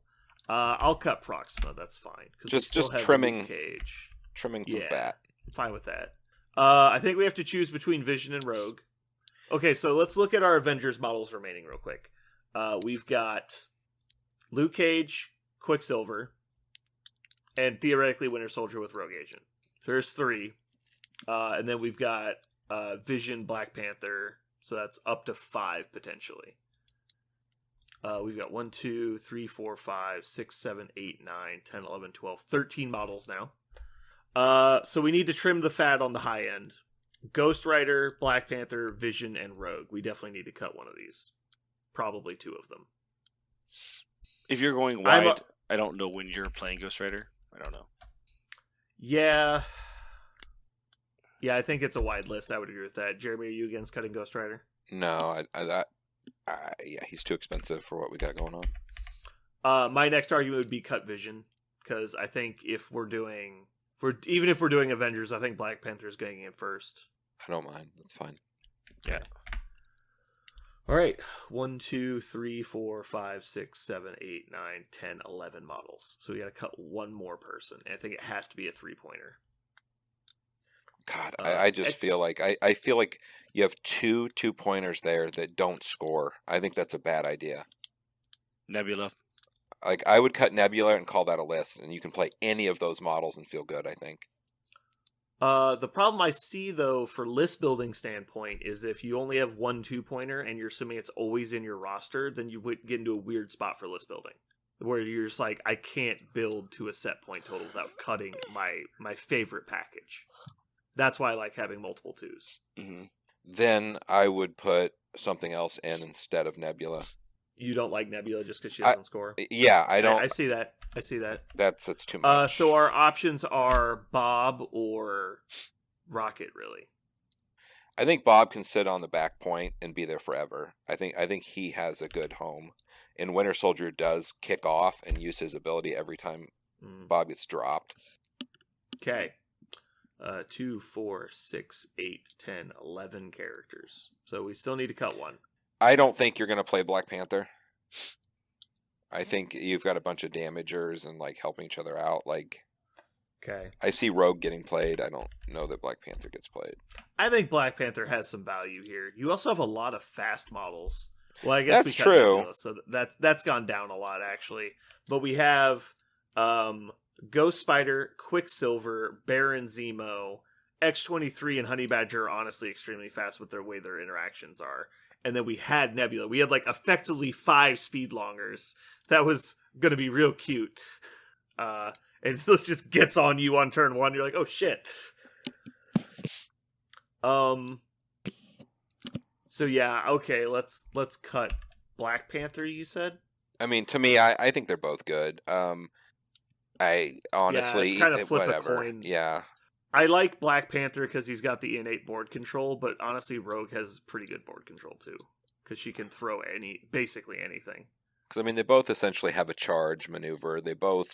Rogue can throw shit. That's one thing that I like. Black Panther can push, but the throw is an optional kind of like you can do damage with it. Yeah. The push you can't. Black Panther's just so consistent, but I think there's a lot of Mystic running around right now, so he's a little on the downswing because there's just so much Mystic damage. All right, so that puts us at exactly 10 models. The current list is Honey Badger, Bob Agent of Hydra, X-23, Hood, Baron Zemo, Luke Cage, Quicksilver, Ghost Spider, Winter Soldier, and Rogue. And our hypothetical Avengers affiliated is Luke Cage, Quicksilver, Winter Soldier. So it doesn't even really work even if we were to swap one of these characters for Cap. Because we'd have a max of 4. I think what we described... Go ahead. Which would work, but that means you're playing exactly those 4 characters in every list, which I don't think you want to do. No. Honestly, I think we could cut Luke Cage, but again, that would... Because Luke Cage is the only model in here that isn't actively trying to murder your opponent's entire army. But man, he's just such an effective doorstop, and he's not like he doesn't hurt people. Yeah, no, I that's why he made it this far. I'm just saying he was another option, and keep the 2 4s. Black Panther over Luke Cage, mostly because he's going to play Heroes for Hire as an engagement tool, like to get into the fight. And then start hitting people. And he's going to keep... Because he's got arguably the best version of Bodyguard in this type of list, I think he's going to actually cause a lot of trouble. Okay, so I think this is... If we're just going for maximum efficiency in roster, I think this is a good place to start. And obviously you can choose your favorites in here fairly easily. Do you guys think there's any value in a list like this? You think this is just complete trash? I think this list is doing what Sam list does, but probably worse. I mean, I don't think it's... I think this list could win. I don't. It's fine. I think almost anything could win games. You know what I mean? What if we swap? Yeah. What if we swap Ghost Spider for Captain Sam? Yeah, it's fine. You got a Sam list. There you go.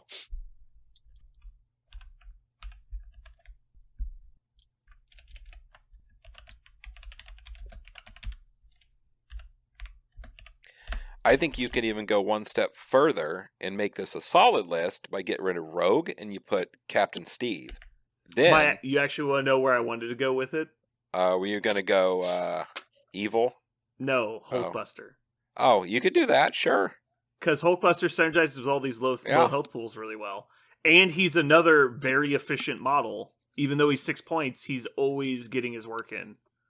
I think he gives you a nice distraction piece. It's almost like a Dormammu list. You've got all these really cheap, efficient guys around him, and then he's just leading the charge, drawing all of the attention from the enemy.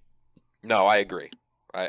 I think this right here is a really nice Sam list. It works many different ways. You've got good stuff. Winter Soldier and Bob, which we've talked about a bunch of times. Hydra is the best Shield models. Just take all the Hydra stuff and it's good in Shield. Yeah. Parker, what do you think? Is it trash? You haven't said anything. Well, I feel like it's this is the reason why I haven't said anything is it goes back to that old thing I've talked about a long time, which is, you know, you hit it on with a key phrase, which is, well, anything in this game can win. Like any models can win. So it's like, what's the best list? I guess we've already determined that the Captain Sam Avengers is good because you're playing highly efficient, low-cost models, and you're giving them just a little bit, right? You're giving your opponent something to think about all the time. Your army is not actually where it is. You're game softening everything a little bit on top of all the really efficient models you have, with the losing conditions, gaining a health, you know. So, like, the idea that, what's the best way to put this? You're like, I want to play lower cost models that are really efficient. And you're like, okay, then play Captain Sam. You're like, but I want to do it unaffiliated. You're like, okay, do that. But I don't see, I don't see one being incredibly better than the other.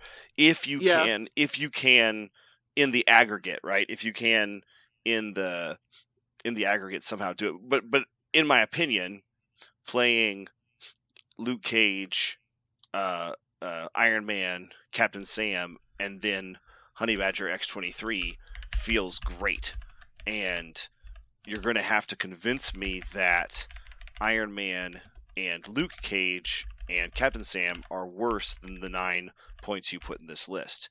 And you probably could. I'm not saying, you know, you put a lot of good models on this list besides that, but I guess that I think I made my point, which is you could, I guess, do this. There are enough models to be this way, but the fact that Avengers, they go ahead and say this: if Captain Sam Avengers was not an archetype they built into this game, I think we would 100% have something with its affiliation. But since Captain Sam Avengers is an archetype in this game, it's really hard to make this unaffiliated feel better than that. Well, the fact that, because, like, this is where I thought we might get to, is that Avengers is just so wide. Like, there's so many Avengers that it kind of invalidated the concept of what if we just play unaffiliated, because even if you're playing unaffiliated, you can just look down and go, oops, I'm affiliated with Avengers. And so, like, the 20-point list I just threw together out of here is X-23, Honey Badger, Hood, Luke Cage, Quicksilver, Sam, and Winter Soldier. It's like, that's brutal, and it's affiliated. And so, yeah, I think the unaffiliated portion of this exercise is definitely a no. I think there's almost always a way you can get affiliated if you're doing dumb stuff. But that being said, if we were ever to just sit down and build a Sam list, I don't think we end up with this list, right? Yeah, that's the because the autopilot list building that everybody's doing is just, well, you add Iron Man, and then you add War Machine, and then you add Luke Cage, and then you add, like, yeah, that works, and those things are really good also, but I think this is going to give people different problems, because also nobody's expecting it. And it might not be as good, but it's definitely in the realm, I would say. It's not actively, like, noticeably worse. And so I think I like to do this a lot, where I approach list building from a different place. Right. And even if I end up with similar lists, I got there for different reasons, and it makes me think about my list in different ways. And I like that about that. Yeah, that's true. That you could get that's how I got to the rapid fire list in Cabal, right? As I started, what are all the rapid fire models, and that's exactly how we got there. And then you look down and go, what can I play this in? Yeah. And then you're like, I guess this list. And right. And then you end up playing a couple extra models, and it works. Right.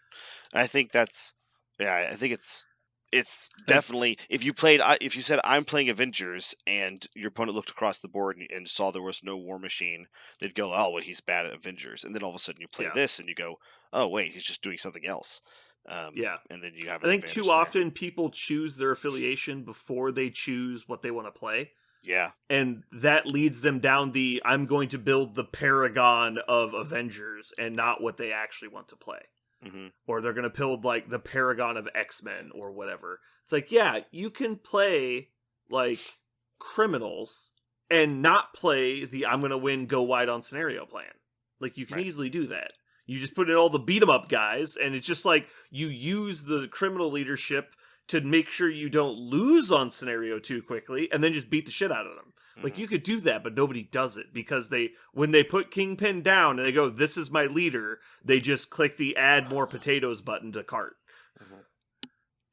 And so I think it's always good to approach list building from different places, even if you're going to end up in a similar place. Yeah, I don't think it's bad. we- I don't think it's bad when you're like, well, how many long movers can I put in, or how many guys? Yeah, you look down and you're like, oops. Yeah, I mean, remember we played a game once where I accidentally Yeah, I did do that. remember. I was playing Web Warriors. You're like, yeah. I looked up. I'm like, how many speed longs do you have? You're like, 5. And I'm like on his roster, in his squad, he had 5 long movers. I was like, you son of a bitch! Like, It was you're pretty just being funny. an asshole. Yeah, and you're just like, man, I'm all over the place. I'm like, he's taking points from behind me. It was very annoying. Yeah, you can. The other day, I realized that out of Cabal, you can make a really big mommy may I list, where you're just like, where you can everything. Anytime anybody moves forward, you're like, okay, stop. I'm about to do 3 reactions. You're like, okay, I'm going to attack you. Okay, stop. I'm going to do 3 reactions. Like you can.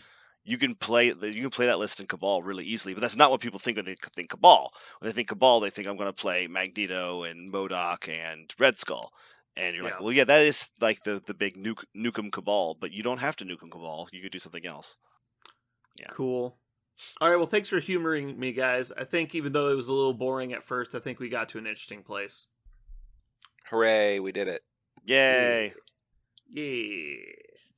Yeah. By the way, I'm going to try that. I'm going to try Cabal Control at some point. I'm decided. Oh yeah, that'd be interesting. It sounds a lot like the Bully Boys list we did with like Ronin and Ghost Rider back in the day. Yeah, it's like that idea. It's like, what happens if I just put all the weird, like reactionary shit into the same list? And it just so happens that Sabretooth, Mysterio, of all people, what's Professor's girl twin? I can never remember her name. Do what? Cassandra Nova. Yeah. Like Cassandra Nova. Like you can put a bunch of those characters in that list, and you're like, oh shit, you can't really move at all without something bad happening to you. Maybe it works. I don't know. Oh, Loki. Oh, Loki also goes in the list. It's really interesting. So I've got a question. Why? So if Indomitable is so good and so important, why is Jean Grey so bad? Because Indomitable doesn't cost 5 threat. Yeah. If Indomitable cost 5 threat, it would also be bad. Does she just not do anything else? Is that the issue? She has the same problem that Thor has, and because he generates more than 1 power a turn, they overpriced his abilities, and so he can't afford to do anything instead of being able to do everything. Yeah. And so she runs out of power from the word go, and then is just like waiting to get her other 6 power she needs to do the rest of her stuff. I'm convinced she's kind of like Ant-Man, that I think we need to see what she like. We need to put her in a place where she does really well to be like, oh, that's what she's for. Because I feel like she's for counter control. I guess. Is it? Because with Ant-Man, we felt like he was just bad. And I don't know. But okay, how about this? What if they deleted Telekinetic Force from her card and she cost 3 points? No, that's not the problem. Is not her point cost, I don't think. It is her point cost. She costs 5. That's why she doesn't get played. If she was a 3-pointer, everyone would play her because it's counter control and a 9 dice nuke on a 3-pointer. But that's obviously not okay. No. So it's because she has a 9 die attack that somehow costs 6 power, which made sense to somebody. Yeah. Like how does that make sense? Whatever. The problem is when you put her card next to every other card. That's the problem. In a vacuum, she seems okay, but why? It's like no one put her card next to any other card and went, okay, she's a 5-pointer that has only 5 dice on her basic. Okay, I guess. All right, stat power, sure. Well, the 5 dice basic is okay. Like sure, her basic isn't the problem. But there's so many 5-costers who have more than that, right? That's the point. Is every time you're looking for something exciting on her card, she doesn't have that. Like her defensive stats are a little bit above average, just a little bit, but they're just dice. She doesn't have anything else. I feel like she got playtested and they said she's too good, and so the fix was increase the cost of all of her stuff and give her 2 power a turn, and that was the fix. And they were like, should we play test the fix? Like, nah, we got it. And then like that's how it got printed. Like it feels like they just didn't test the power kit. Because there's no way she can run that. And every time I've seen her played, it's just like she's sitting on 2 power and then takes 5 damage and dies. I'm like, okay. Like, I'm just a person. like she's just taking full damage to the face. Yeah, I cannot imagine taking this model over Ghost Rider. Yeah, that's the problem. It feels bad. So anyway, I still feel I think there's something in there somewhere maybe, but it doesn't feel good. It doesn't feel good. Mm-hmm. It's because when you put her card next to other cards, even like Angela, a card that we can ostensibly say is not a strong 5-pointer, when you put her card next to other 5-point cards, you're like, okay, well this character is a 5-point character. Like she's definitely like a 4.8 point character, but she's rounded up to 5, and that's probably true because she's got enough dice. She has enough stuff. She has the stat line of a 5-pointer. She's just Right. missing like one good ability. Right, but she does have the ability to go berserk. You know, she can attack an extra time, and she doesn't let rerolls happen to her. There's a bunch of things that she does that are fine. But with Jean Grey, you put her card next to anybody, you're like, God damn it! Like, where's the Yeah. where I'm looking here? It's got to be somewhere. Short of repeatedly being murdered, I don't know how she gets enough power to do all of her stuff. Yeah, it's like surely. Which just there's means something why in would here. you ever attack her? Because you just ignore her, she can't do anything. I guess what I'm thinking is maybe I'm mistaking her for Cassandra Nova, because I think Cassandra Nova is she's a really similar character to her. Only she Yeah. has a bunch of things that she does that other characters don't do. She's Like, you're actually like, good. okay, If cool. she wasn't an ugly ass model, I'd play her. Yeah, She's very ugly. but she does a bunch of really cool stuff. Mm-hmm. Anyway, I may play the old ball faction and just do The Cassandra old bald Nova. faction. do Cassandra Nova and Red Skull and I don't know, Luke Cage. Just do bald characters, only Mhm. bald characters. only bald. You're like, do you know my Like- theme? like Lizard. Lizard technically is bald. Mysterio's kind of bald because he's the bullhead. Mhm. Yeah, that'll be only bald characters. That's a really interesting way to build lists. Is only bald characters. Well, Yeah. we talked about the staff list. Like everybody has to have a bow Everyone staff. with the stick. Yeah, everybody Yeah. has to be a staff. Yeah. Do you have a bow staff? Get in there. Oh, Wong goes on. There's the a bald handful list. of them. There's not that many, Yeah. but there's a couple. Vision is bald. Yeah. Vision's bald. Vision's bald. Oh my god. Is Luke Cage? All Yeah. right. Luke Cage is bald. He has his facial hair. Yeah.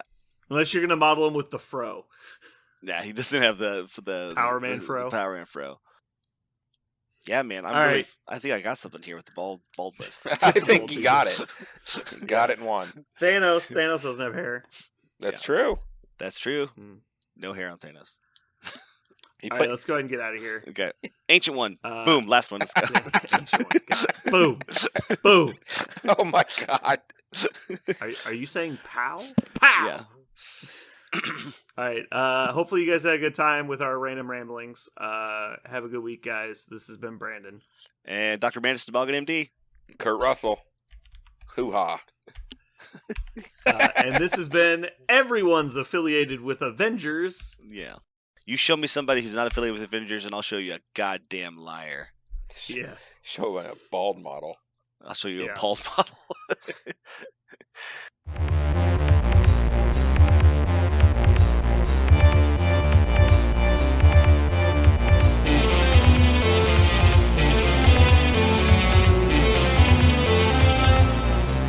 So what are we gonna call this thing? I got it. Okay. Incredible, new, fantastic, astonishing, mighty, original, uncanny, sensational podcast. I'm just gonna put down infamous.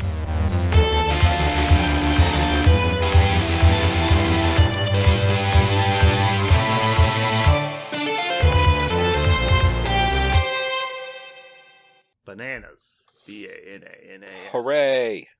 We're doing it. The number is 8,726. That's how many times I've died in Elden Ring in the last 20 minutes. That's pretty good. Do you at least is the reload time pretty fast, or do you have to wait like Not 5 fast seconds? enough for the amount of times I fucking die. Yeah. I mean, That's like 18 minutes of load screen and 3 seconds of fighting. so basically in Elden Ring, I'm mostly looking at load screens because I don't have a PlayStation Yeah. 5. I just have a 4. And I mean, the game is a monster. Have you considered being part of the Illuminati so that you would have a PlayStation 5? So I actually got word. I was looking at PlayStation 5s today and I was like, is there any like available anywhere at all? Like, is this just crazy? And I saw a little plug that was like, Best Buy was supposed to get them in yesterday and they got some in.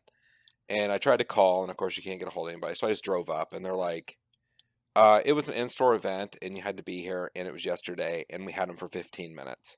And I'm like, what kind of... Dude, it's been 2 years. The fucking machine's been out for 2 years. How is this... Has it, though? Or have they just released rumors of PlayStation 5s and too many people believe it? No, they existed. Nah, I don't think so. My brother has one. He just got one. Yeah, sure he does. He just got Or one. He just is got he one. part of the Illuminati? He and just he's got one on- lying to you. It was his planning period. What was it? A week and a half ago, his planning period, and he's got some like random Google alert kind of things going on, and it popped up that Walmart.com was going to have some, and so he got his from Walmart.com, and he got it at his house like a day ago, and he got it for exactly the Horizon Zero Dawn sequel. The cyberpunk dinosaur game? Yeah, That's stupid. it's an And I amazing mean, game. I- I'll fucking yeah. fight you if you think it's a bad game. Fight me. Let's go. It's an amazing game. I'll cup them fists at you. Don't even try me. That is a really, really good game. Brandon, here's a question. I actually have a question for you. It's related to this. I know you've played Minecraft, and I know you've played I know where this question is Marvel going. Strike Force. Have you played any other games except Minecraft and Marvel Strike Force? Are those two games you played? How dare you ask me that question? He's played Everyone knows Mario I was 3. born in the fires of City of Heroes. And everyone knows That's that. right. I have played City of Heroes with you. That's right. Yeah. That's right. Best game. I forgot that you have played City of Heroes, which is not a bad game. I will not take anything away from City of Heroes. It was a good game. You didn't even get to the fun parts. No. You were in like the grindy, boring parts. Anyway. Yeah, I played console games. The problem is a lot of console games fall into two genres. There's the first-person shooter, and then there's the like sports game, basically. Mhm. Sports/racing game, which is really just sports game. And so there's very few games outside of those two genres that are good, and so I love those games, but they're just few and far between. Mm-hmm. What I'm waiting for, and I have not been mad about the games I got to play recently. It's been good for gaming, but I'm waiting for Mass Effect to happen again, like that Oh god. kind of game. Mass Effect Andromeda was so bad it made me sad because I love. I can't Mass remember Effect. which Mass Effect it was where I watched my roommate for about 13 hours straight, because we only had one TV, play Mass Effect, and all he did was mine resources on planets. Oh, I'm like, after like 6 hours, I'm like, what are you doing? He's like, I'm getting resources. I'm like, yeah, but why? He's like, well, I need them. I was like, for what? Like, there's clearly no other gameplay than mining resources in this game. Which, by the way, is as complex as pressing auto mine and watching the screen for 10 seconds.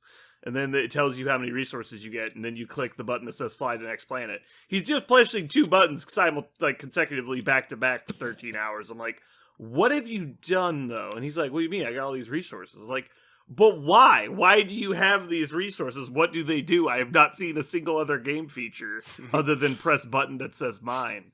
I don't understand. Even WoW mining is more interesting than this. It's funny that you mentioned that. I remember looking for materials a fair amount, but I don't even remember what I bought with it. I do remember ending the game with way more than I needed. It's just a waste of time mechanic. There's no reason that's an active game feature. It should be a passive game feature that just says, hey, it's been a day. Here's your extra resources that your crewmates have mined because you're not a dumbass. Mm-hmm. Like, oh my god, it was so dumb. Now, what I'm getting at is, I think that's more your friend's fault for sitting and not doing something in the game rather than. But why is it an active game feature that you're allowed to do repeatedly if you don't need the resources? And they don't tell you don't need the resources, or nobody would do it. I think it's because they wanted to have more than enough, right? Is the idea. They wanted to have more than... So you didn't have to scour every single resource node in order to unlock everything that unlocked with resources, right? But you could just keep getting resources and not know that you had plenty, I guess. Exactly. Because they don't tell you, it's like, oh, well, you don't really need these. You only need these if you want to do these things. Right. But because you can spend them, people think you need a lot of them. Mm-hmm. It was just stupid. It was like when at 31st Century they had a 4-computer LAN set up, so you could play video games at the store, and you could pay money to use their store computers. And so this guy was playing WoW, and he's paying money to play WoW, and he's paying money to use a computer to play WoW on. And I watched him, because it was a boring day at the shop, nobody was really up there playing yet, and I watched him for about 10 minutes just kill random mobs to get gold. And I was like, so why are you killing these mobs? Like, are you on a quest? He's like, no, I need gold. I'm like, oh, is this actually the most efficient way to get gold? He's like, no. I want to sell stuff on the auction house. I was like, oh, so why don't you do that? He's like, well, I'm trying, but I got to kill all these mobs to get like 5 gold. And I was like, okay, why do you need 5 gold? Because I have to go pay this guy to fly me to the auction house. I'm like, what? It's like, you spent 10 minutes killing mobs so that you could pay for the right to take a 5-minute airship trip to the fucking city that has the auction house at it? He's like, yeah. I was like, delete this game. And then conveniently a month later, somebody actually deleted his character because he left his game unlocked. He just he was on character select screen and went to the bathroom, and some jackass went in and deleted all of his characters. That is, left. Some people just want to watch the world burn. Yeah, I know, that was super cringe. It took him like a month to get it fucking reset.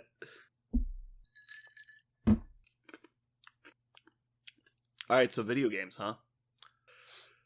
Yeah. I don't speak of the massive online games anymore. I like MMOs. I think MMOs were the best form of gaming. They're the Voldemort of gaming. Yeah.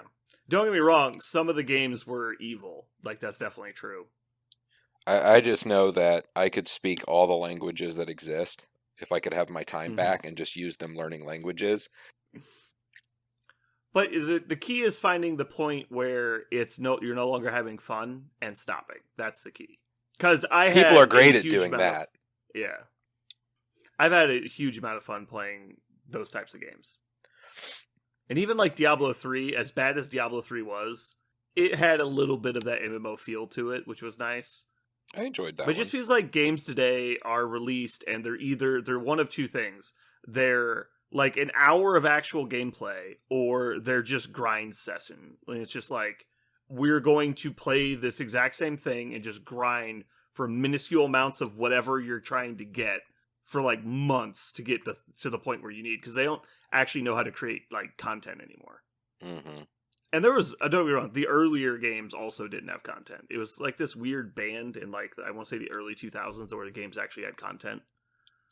Because originally, basically, everything was a platformer. He was just jumping from place to place. And then kind of transformed into more complex games that were just like shoot-'em-up games. And then it transformed into, hey, these games actually have storylines and stuff. Kind of like the Final Fantasy games. A lot of those, where it's like there's just a huge amount of content, even though it's very repetitive. Now, like, half the games that come out are just like Madden 2095, where it's like the exact same fucking thing as last year. Or it's like a random Call of Duty clone. There's not much else. So Elden Ring's kind of cool. I'm excited that there's a new not shit game out. But I don't plan on playing it. Yeah, there's tons of the AAA games. I mean, and they all kind of do their own thing. And I mean, if you were to make a list of the games that kind of changed gaming, I mean, I don't think Elden Ring changes anything. I think it's, again, it's a mash of Dark Souls meets Breath of the Wild. Like, run about wherever you want and do whatever you want with the Dark Souls engine, basically. Yeah, and that's just cool. Oblivion. Yeah, Oblivion with like, but your character has 2 hit points. That's the difference. No, 0. Like, it's just you have a shield. You have trip over twig levels of hit points. Yeah, hit points don't matter in that game. That has nothing to do with it. Yeah, but like when I played Red Dead 2, that to me changed the dynamic of gaming. Like, I hadn't played a game like that on a good console in my life. That was clearly like the developers put every effort in that they could. My god, I'm like, this is insane. It's beautiful, and all the animals make sense. everything in It's it makes immersive. sense. Yeah, like it was crazy. Like, It feels bottomless. yeah, Like literally bottomless. Like you could play this game for 2 years and not finish everything. I mean, I got addicted to playing poker in that game. Like I was just playing poker with fucking cowboys, like for hours. Can you imagine going back and showing like one of these games to like an Atari player? It's just like the complexity involved is just like unimaginable. I remember when Street Fighter 2 came out for the Super Nintendo, and I thought that was the best it gets. Like that was fucking amazing. Guys, we did it. This is the Mount Olympus of gaming. Yeah, 'cause I can press down A B and do a fucking Tatsumaki and I win the game. Yep. It was pretty wild. I was like, this is exactly like the arcade. We have done it. We finally created arcade games on a console system. It doesn't get better than Even this. though the opposite was true. It only went in reverse. Yeah. All the arcade games were just based off of like cartridge games. Parker, you seem distracted. I am. You Watching reading an article? Yeah, watching something is very interesting. Parker's too busy to podcast. Parker, did you know that before they invented crowbars, the crows just had to drink at home? You get you. I see you laughing. It's You good. can't hide it. It was good. Those Can you good- not hear me? those are good I ones. think you Gotcha. can hear me. I'm mixing. No, yeah, you. It wasn't coming through the mic, but I saw you laughing. Yeah, that's good. It's good. It's good. Jeremy, do you know what word starts with an E and ends with an E, but only has one letter in it? E. An envelope, you dumbass.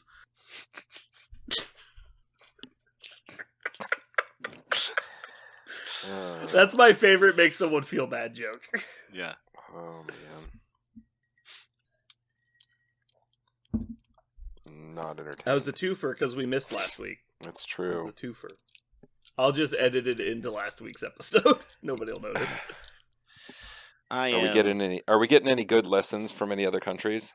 Are we hot in Ooh, I'm so getting hot right now. Yeah, like I mean, we're very political, and with the environment the way it is right Yeah. now, I would expect some huge upticks. I assume Bobby is sharing us to all of his friends in the Ukraine. They're probably listening right now. They Oh don't my have anything else God. going on. They're fine. I'm sure Probably their going Wi-Fi is fine. full. Everything's fine.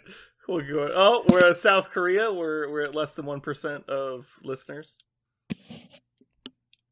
We lost our 2 listeners in South Korea. Uh-oh. Oh, Guernsey. Hmm? Have we grown in Guernsey? Let's see. It's still 100% St. Petersport. It won't tell me how many, though. How many listeners?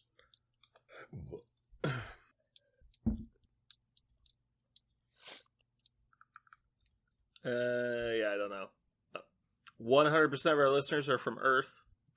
Thanks. Damn it, NASA isn't picked it up yet. Sent that shit down. Yeah. Not even 1% from Pluto. Bitch, I voted for you to be a planet.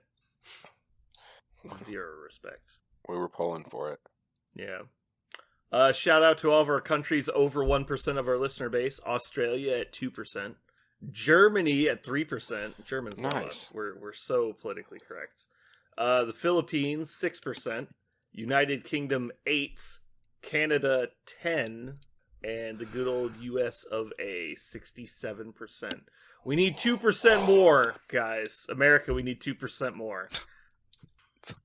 Parker's laughing again. Why you need it is the reason I'm laughing. I don't understand. What are you trying to say, Jared? Parker? Trying to say something? I am. I just want to get our numbers up. I get it. We need a nice round number, is all I'm saying. Like a nice round number of listeners. Very nice. Right? Nice. Mm-hmm. Anyway, So how many cases have you opened now? I feel like your I opened UF eight cases. No, so you're- that's, so- that's 48 boxes. you are 100% the kid in Willy Wonka. How many cases have you opened? Have you found a golden ticket? Mm-hmm. No, fucking other Brandon opened the golden ticket today. I don't know. I like the game. I want to have like a playset, so whatever. Just money. Is this the first? I've already Is it the first new set they've had in a while, or is this just the one no, that you it's guys just the are first on? new set I've been interested in buying. Yeah. Gotcha. What was the one before this one? Mortal Kombat, I want to say. It was either Yu Yu Hakusho or Mortal Kombat. They just did a Mortal Kombat 10 set recently. And then they did Yu Yu Hakusho. And then there's like a Red Horizon, which is like their proprietary IP that the Jasco Games owns. But yeah, it's super fun. I like the My Hero Academia show. The content's really good. Yeah. Parker can vouch for that. It's super cool. Yeah. The animation is beautiful, and the show is exactly the right amount of anime without being too anime. Yeah, they do the really good like slow motion going like times 1,000,000% all the time, but like they do it in really good ways.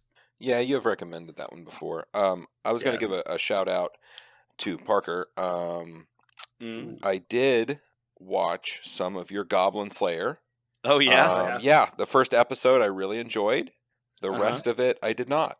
Oh. Once I saw the first episode, I was like, okay, cool, I'm in. And then I was like, the show.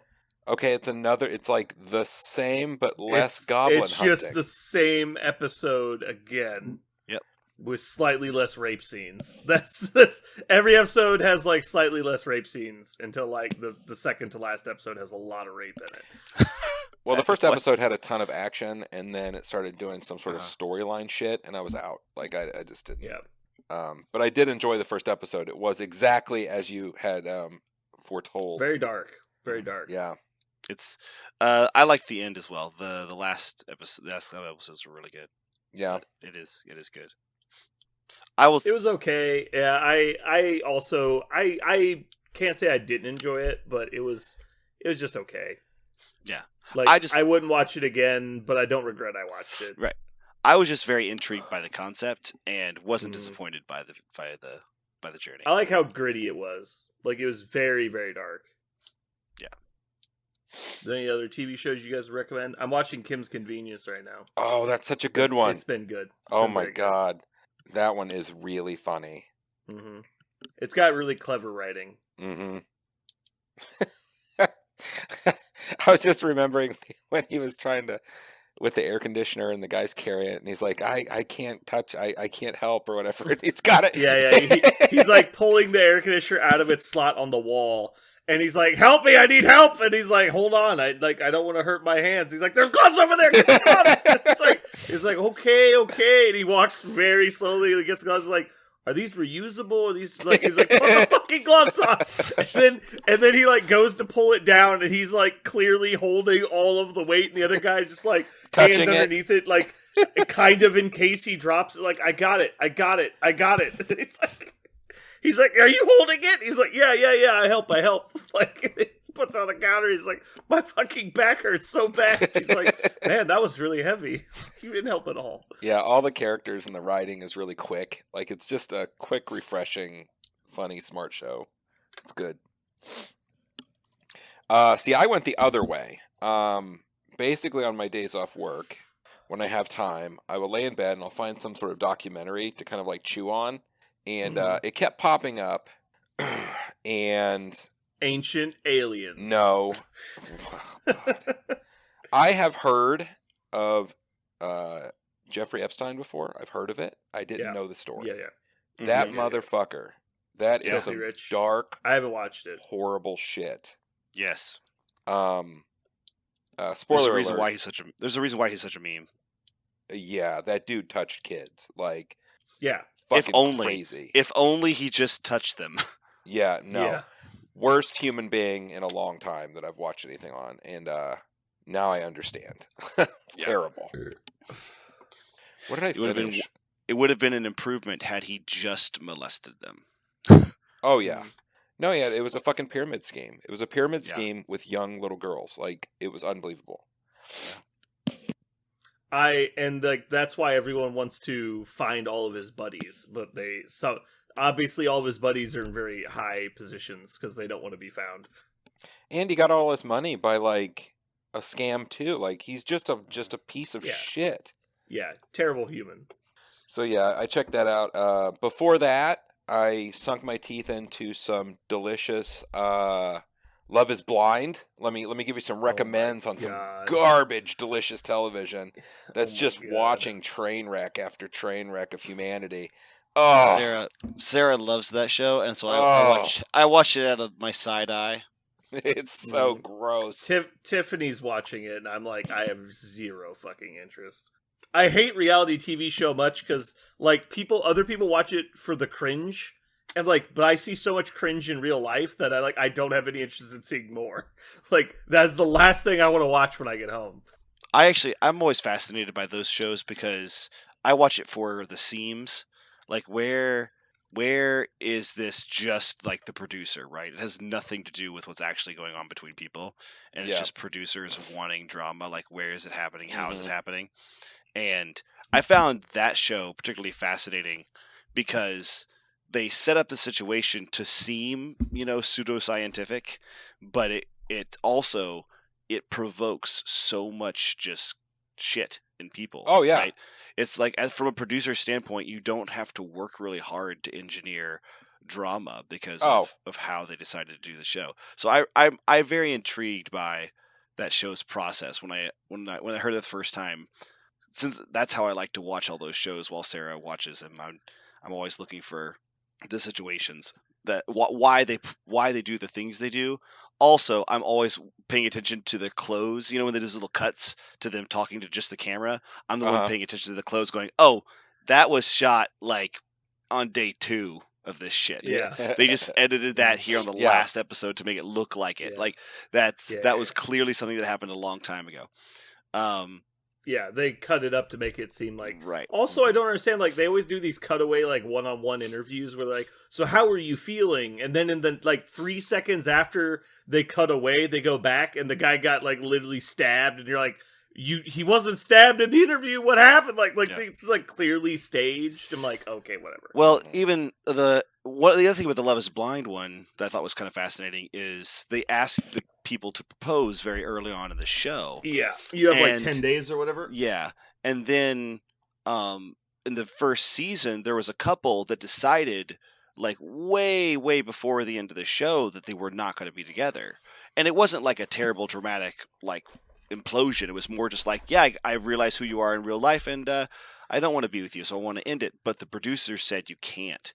Like, we've already bought all these like trips and things, and you have an apartment you're supposed to live in together. You're supposed to meet each other's parents, and like, yeah, we don't even need to do any of that. We're not going to get married. Yeah. Like, well, you're actually supposed to walk down the aisle and say it there, and they're like, yeah, but we already know we're not going to get married. And they're like, okay, but you still have to do this because it's part of the contract you signed. So they're just And going so- through the motions, going on free trips, and like, Yeah. I guess. Which yeah, one? Yeah, it's So which one was that in season 1? that was season 1. It was the only thing I remember specifically about it is the couple, like they were not filmed very much post the getaway, the honeymoon getaway. They just weren't filmed very much. And I remember they had one scene where they were sitting on like a dock talking to each other, and it was very just kind of like two friends hanging out. It wasn't very romantic at all.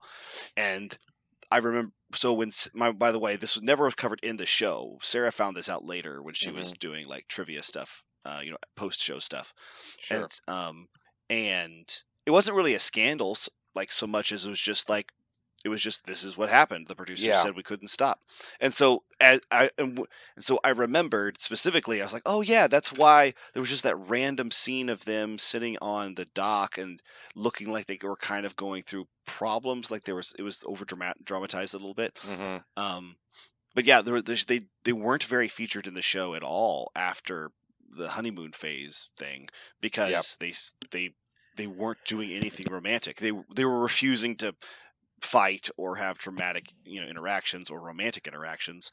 They just said, we're done, we're not going to do it. And so they kept showing up to various things, including the ceremony down the aisle. Like, they had to do it and say no, and that was it. They both looked at the camera and and said, no, this wasn't really the way it was supposed to be.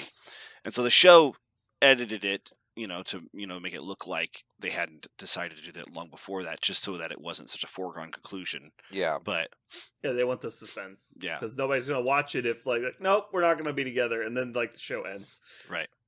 But on the same season, the first season, Sarah loves to read trivia about all this stuff, like post-production stuff. And the other thing about the first season was they actually had the opposite happen, which was two people found each other in that initial moment, and then fell in love, and then just like rock solid the whole time. Yeah, they had like a couple Yeah. minor negative interactions as they got to know each other and realized what they needed to do to reconcile things, but rock solid relationship, still very married and happy. Like, this was actually a perfectly reasonable way for Mhm. these two people to meet. Like, it Yep. worked perfectly for them, and so But they had to sell it up like it was super dramatic and everything. right. But they were very, very, like, this was exactly the way they should be. Romance is possible according to these two folks through this, Sure. because it worked perfectly for them in the stage of their life and all this stuff. And the second season, Jeremy can tell you, not so. Nobody was sailing through it or coasted through it. It was all very Yeah. dramatic. A lot of drama. I give all of them, a snowball's chance at hell, because of, Yeah. by the end of it, I watched the last 2 episodes after watching, the first a couple episodes and some of the stuff in the middle, and I just, the whole time, I'm like, oh yeah, these Yeah, folks. I love me some garbage drama TV, like that stuff. I get into it and I'm just like, whatever. It's totally my like guilty just pleasure. I just can't help myself. I hate reality TV. Oh man, give me It's so boring. a good Survivor, man. Like any of Oh that my stuff. God. Oh, I'll- Yeah. I love The it. only one I've been able to stomach was like Bar Rescue, and even that is like I can only watch like 2 episodes. To me, those and are then so I'm like, staged. I need to take a week-long break. Those are all really Some of it's staged, but some of it's not. The most staged reality show I've ever seen was this. I can't remember what it was. It's like this treasure hunter guy. He like went out and like found like old shipwrecks, but it was so obviously staged. Yeah, Like obviously staged. It was painful to watch. Because the guy was a bad actor, right? Like the lead guy was a bad actor and everything was staged. And he's like telegraphing shit way in advance. yeah. Like he's acting surprised before the guy's giving him the news. It's like, dude, you are so bad at this. I think the show lasted like five fucking episodes. It was Oh, so man. bad. No, all that shit But is yeah, made it for was- me. it was bad. I can't help it. Like Bering Sea Gold, I'm in. Like dig for gold. That might have been it. Spend That all, fucking might have been it. spend all your money, blow your entire fortune just to dig around in the mud. Look for. I'll watch you do that. Absolutely. I do love. I did really enjoy. What's the one where they used to go into the old lockers, right? Those old storage containers. Storage Wars. Storage Oh, Wars. God. There it is. I actually, Storage Yep. Wars. I enjoyed me Yep. some Storage Wars. I enjoyed that show. I never watched it. I've seen Apparently, some clips. that's pretty staged too. Oh yeah, of course it is. Yeah. A whole a live horse. I also. Attila the Hun. I also love really chill ones like Antiques Roadshow. The really, really like Oh yeah. those that one actually It's just like gets me. background noise. It's not even a real show. Oh gosh, Antiques Roadshow. I don't know why that show every time it comes in front of me, it captivates the shit out of me. And I'm just like, yeah, I want to find out if that catcher's mitt was owned by anybody famous. Exactly. Hell It yes. does look like an old book. Where did they get that? Yeah, I want to know what that book. I want to know what that book is. Yeah. The only reality show I ever watched more than like 5 episodes of was what was it called? American Chopper. Oh, there you go. The dad and his son building the bikes. I think I watched like 2 seasons of that because I was in high school and it was like what my Uh-huh. guardian at the time was watching. And it was fairly entertaining, but I couldn't tell if it was staged or they were just fucking psychos. It was one of Yeah. the two. I think they It's like, who acts like this? Like, I've had a very dramatic Exactly. childhood, and I've never seen anyone this childish. Like, grow up, people. Well, it's exactly like Hell's Kitchen, where they're like, Gordon Ramsay is such an asshole. I'm like, no, he's fucking just jacking around because he gets paid to do He- so. yeah. He's just being He's an getting asshole paid to 'cause be it's he's fun. like Simon Cowell. He's being paid to be a personality. He's Yeah. going to be the personality.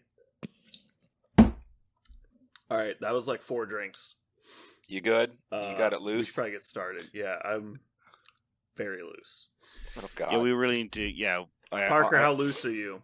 I'm very loose. I seriously, I'm going. If I don't, I just realized if I don't if I don't get off this podcast in 55 minutes, I'm going to be fucking hell to pay tomorrow. So we gotta go. The time, like, once we've started recording, it's a set time.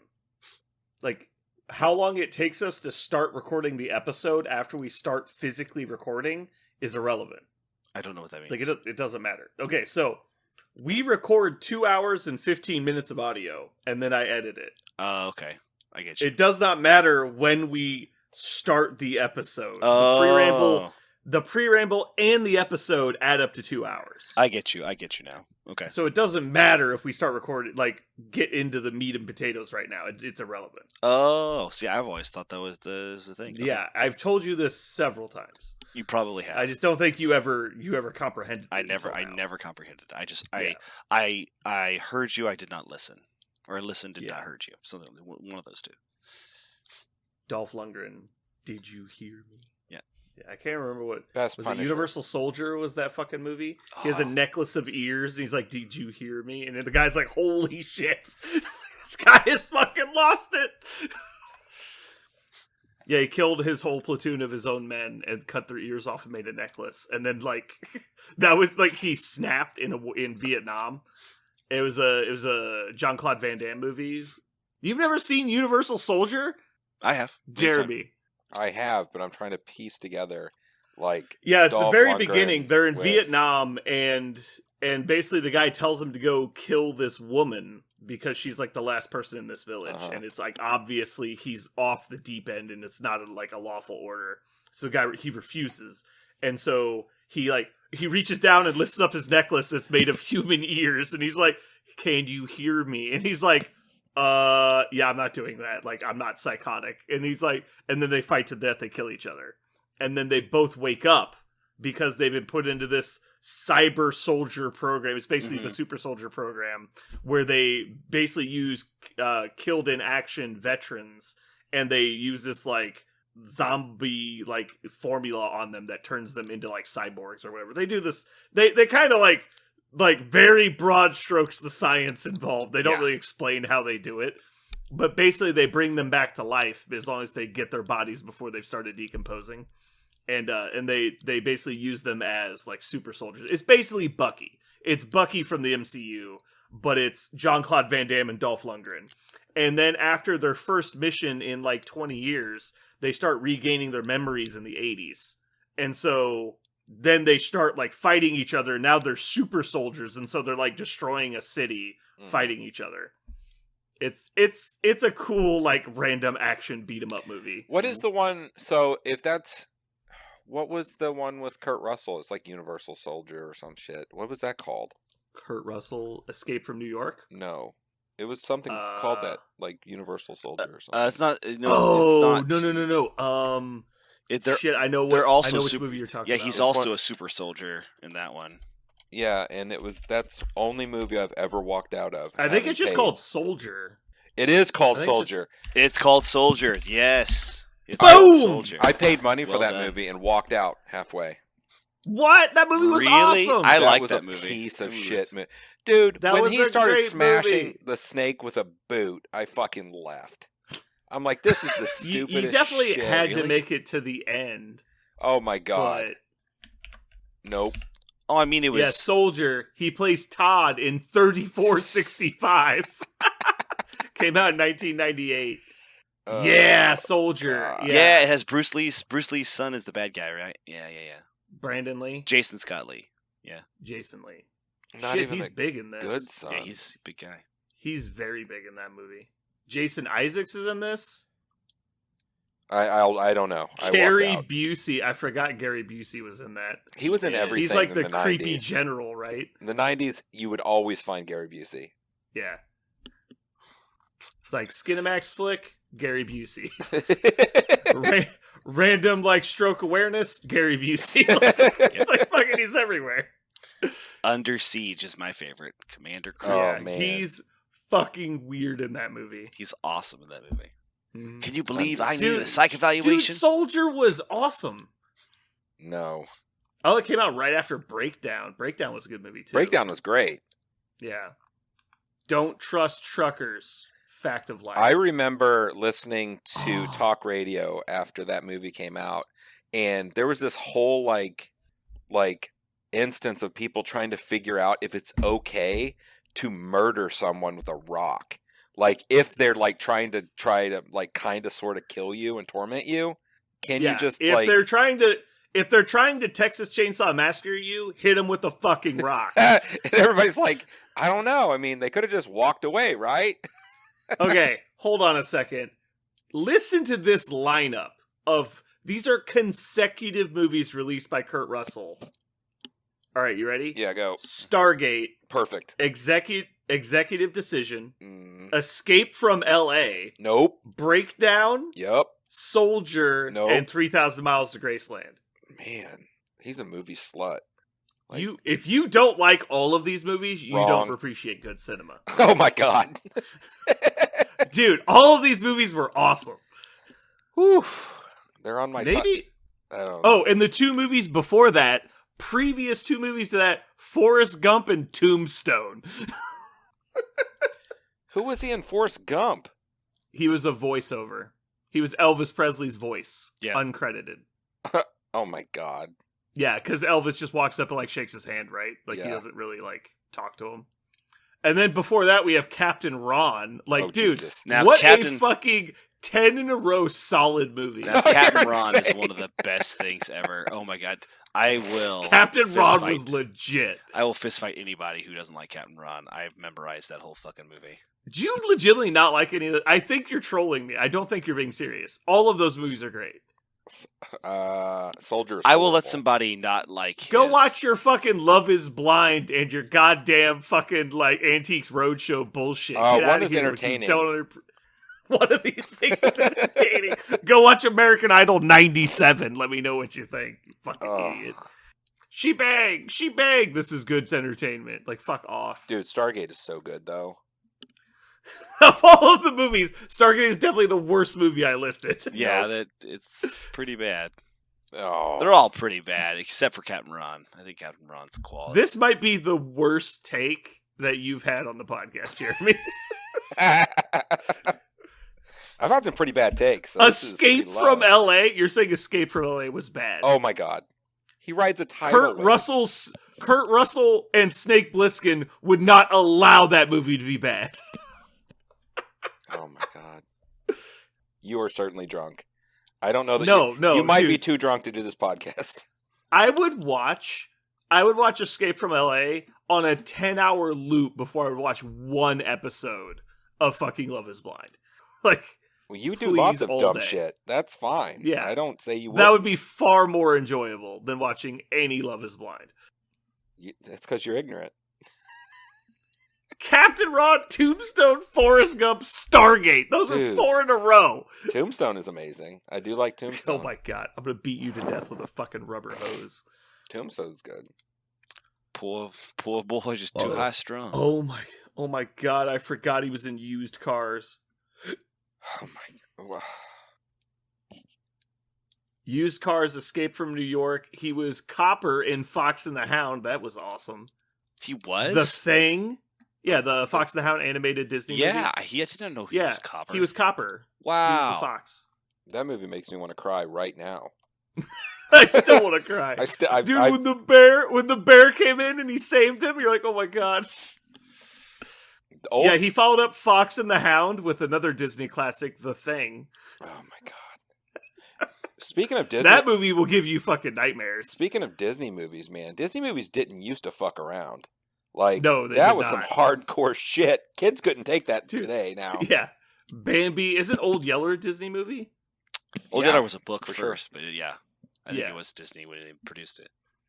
Big Trouble in Little China, Overboard, There's a good one. Tango and Cash. There's a good one.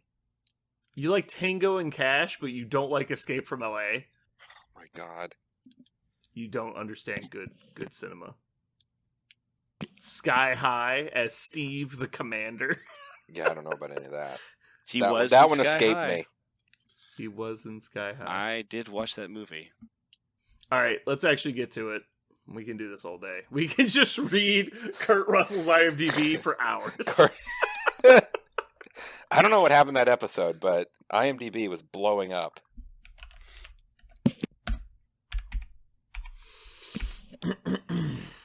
You guys ready? Yeah. Actually, let me One, grab. 2, 3, Hold on, wait. 1, 2. No. Let me grab a drink All because right, I've been coughing. Let's all take a break. I'm gonna get some water.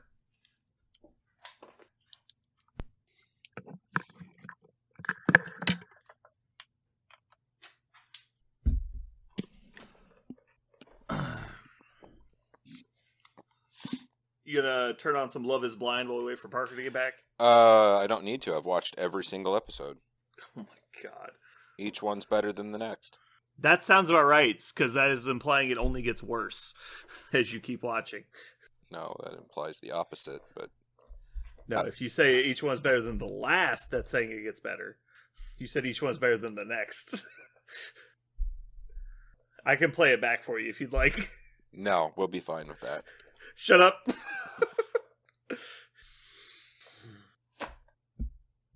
So there's 116 characters listed on Marvel Crisis Protocol database.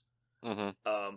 But there's the Shield agents, the Hand Ninjas, the 6 Infinity Stones, and then I'm pretty sure there's at least 1, if not 2, Ultimate Encounter characters.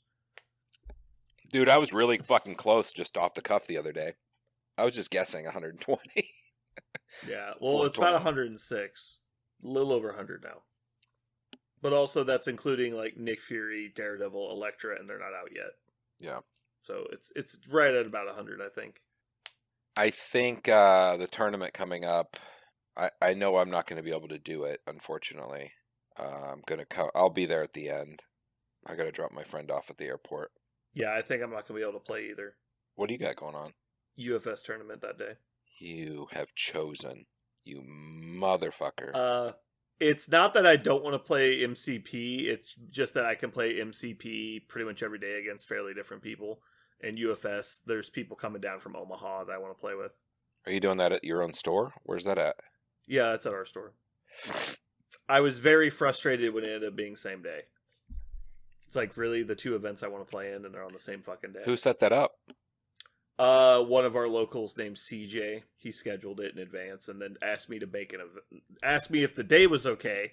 And at the time, we weren't doing a Crisis Protocol event, and it just ended up being we had to put the Crisis Protocol event on the 3rd Saturday. So,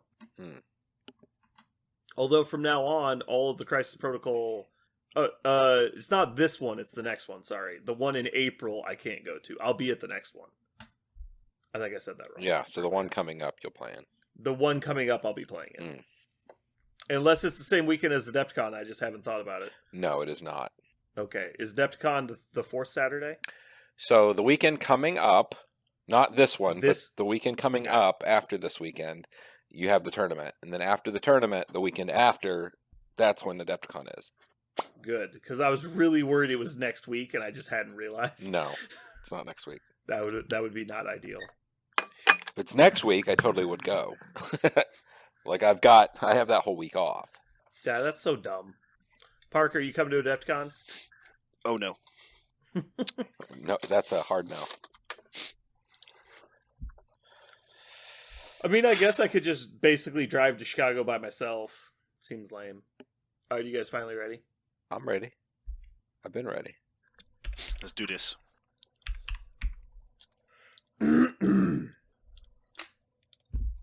Jeremy, you loose? Dude, I've been loose all day. Jeremy had the day off. He's been loose since noon. I have been loose. Parker, are you loose? So loose. So loose. All right, let's cut loose. So Parker, there were these 2 robbers that walked into a liquor store. They're wearing ski masks, right? Mhm. And one of them grabs a bottle of liquor off the shelf and turns to his partner robber and says, "Is this whiskey?" And his partner goes, "Not as whiskey as robbing a bank." Oh, is that a dad joke or is that a grandpa joke? That's like a grandpa. Yeah, joke. that's a grandpa joke, yeah. That's a good one. Wow. Yeah. That's definitely a grandpa joke. Like making fun of speech impediments is something you could do in 1960. Modern dads can't do that. They're wearing masks. I know. I get it. Another grandpa joke is the old one when my grandpa used to say, when I die, just bury me in the schoolyard with my ass up in the ground so kids have somewhere to park their bikes. It's the same kind of thing. It's a grandpa joke. Oh, here's one for Jeremy. Robert Pattinson is the worst vampire ever. It took him 14 years to turn into a bat. Oh yeah, yeah, I saw that. That's good. All right, I got a boogie. I got to get in the plane. I gotta go. All right, In like 4 hours. right. Let's get out of here. This is gonna be such a nightmare for editing. I have to move so much stuff around.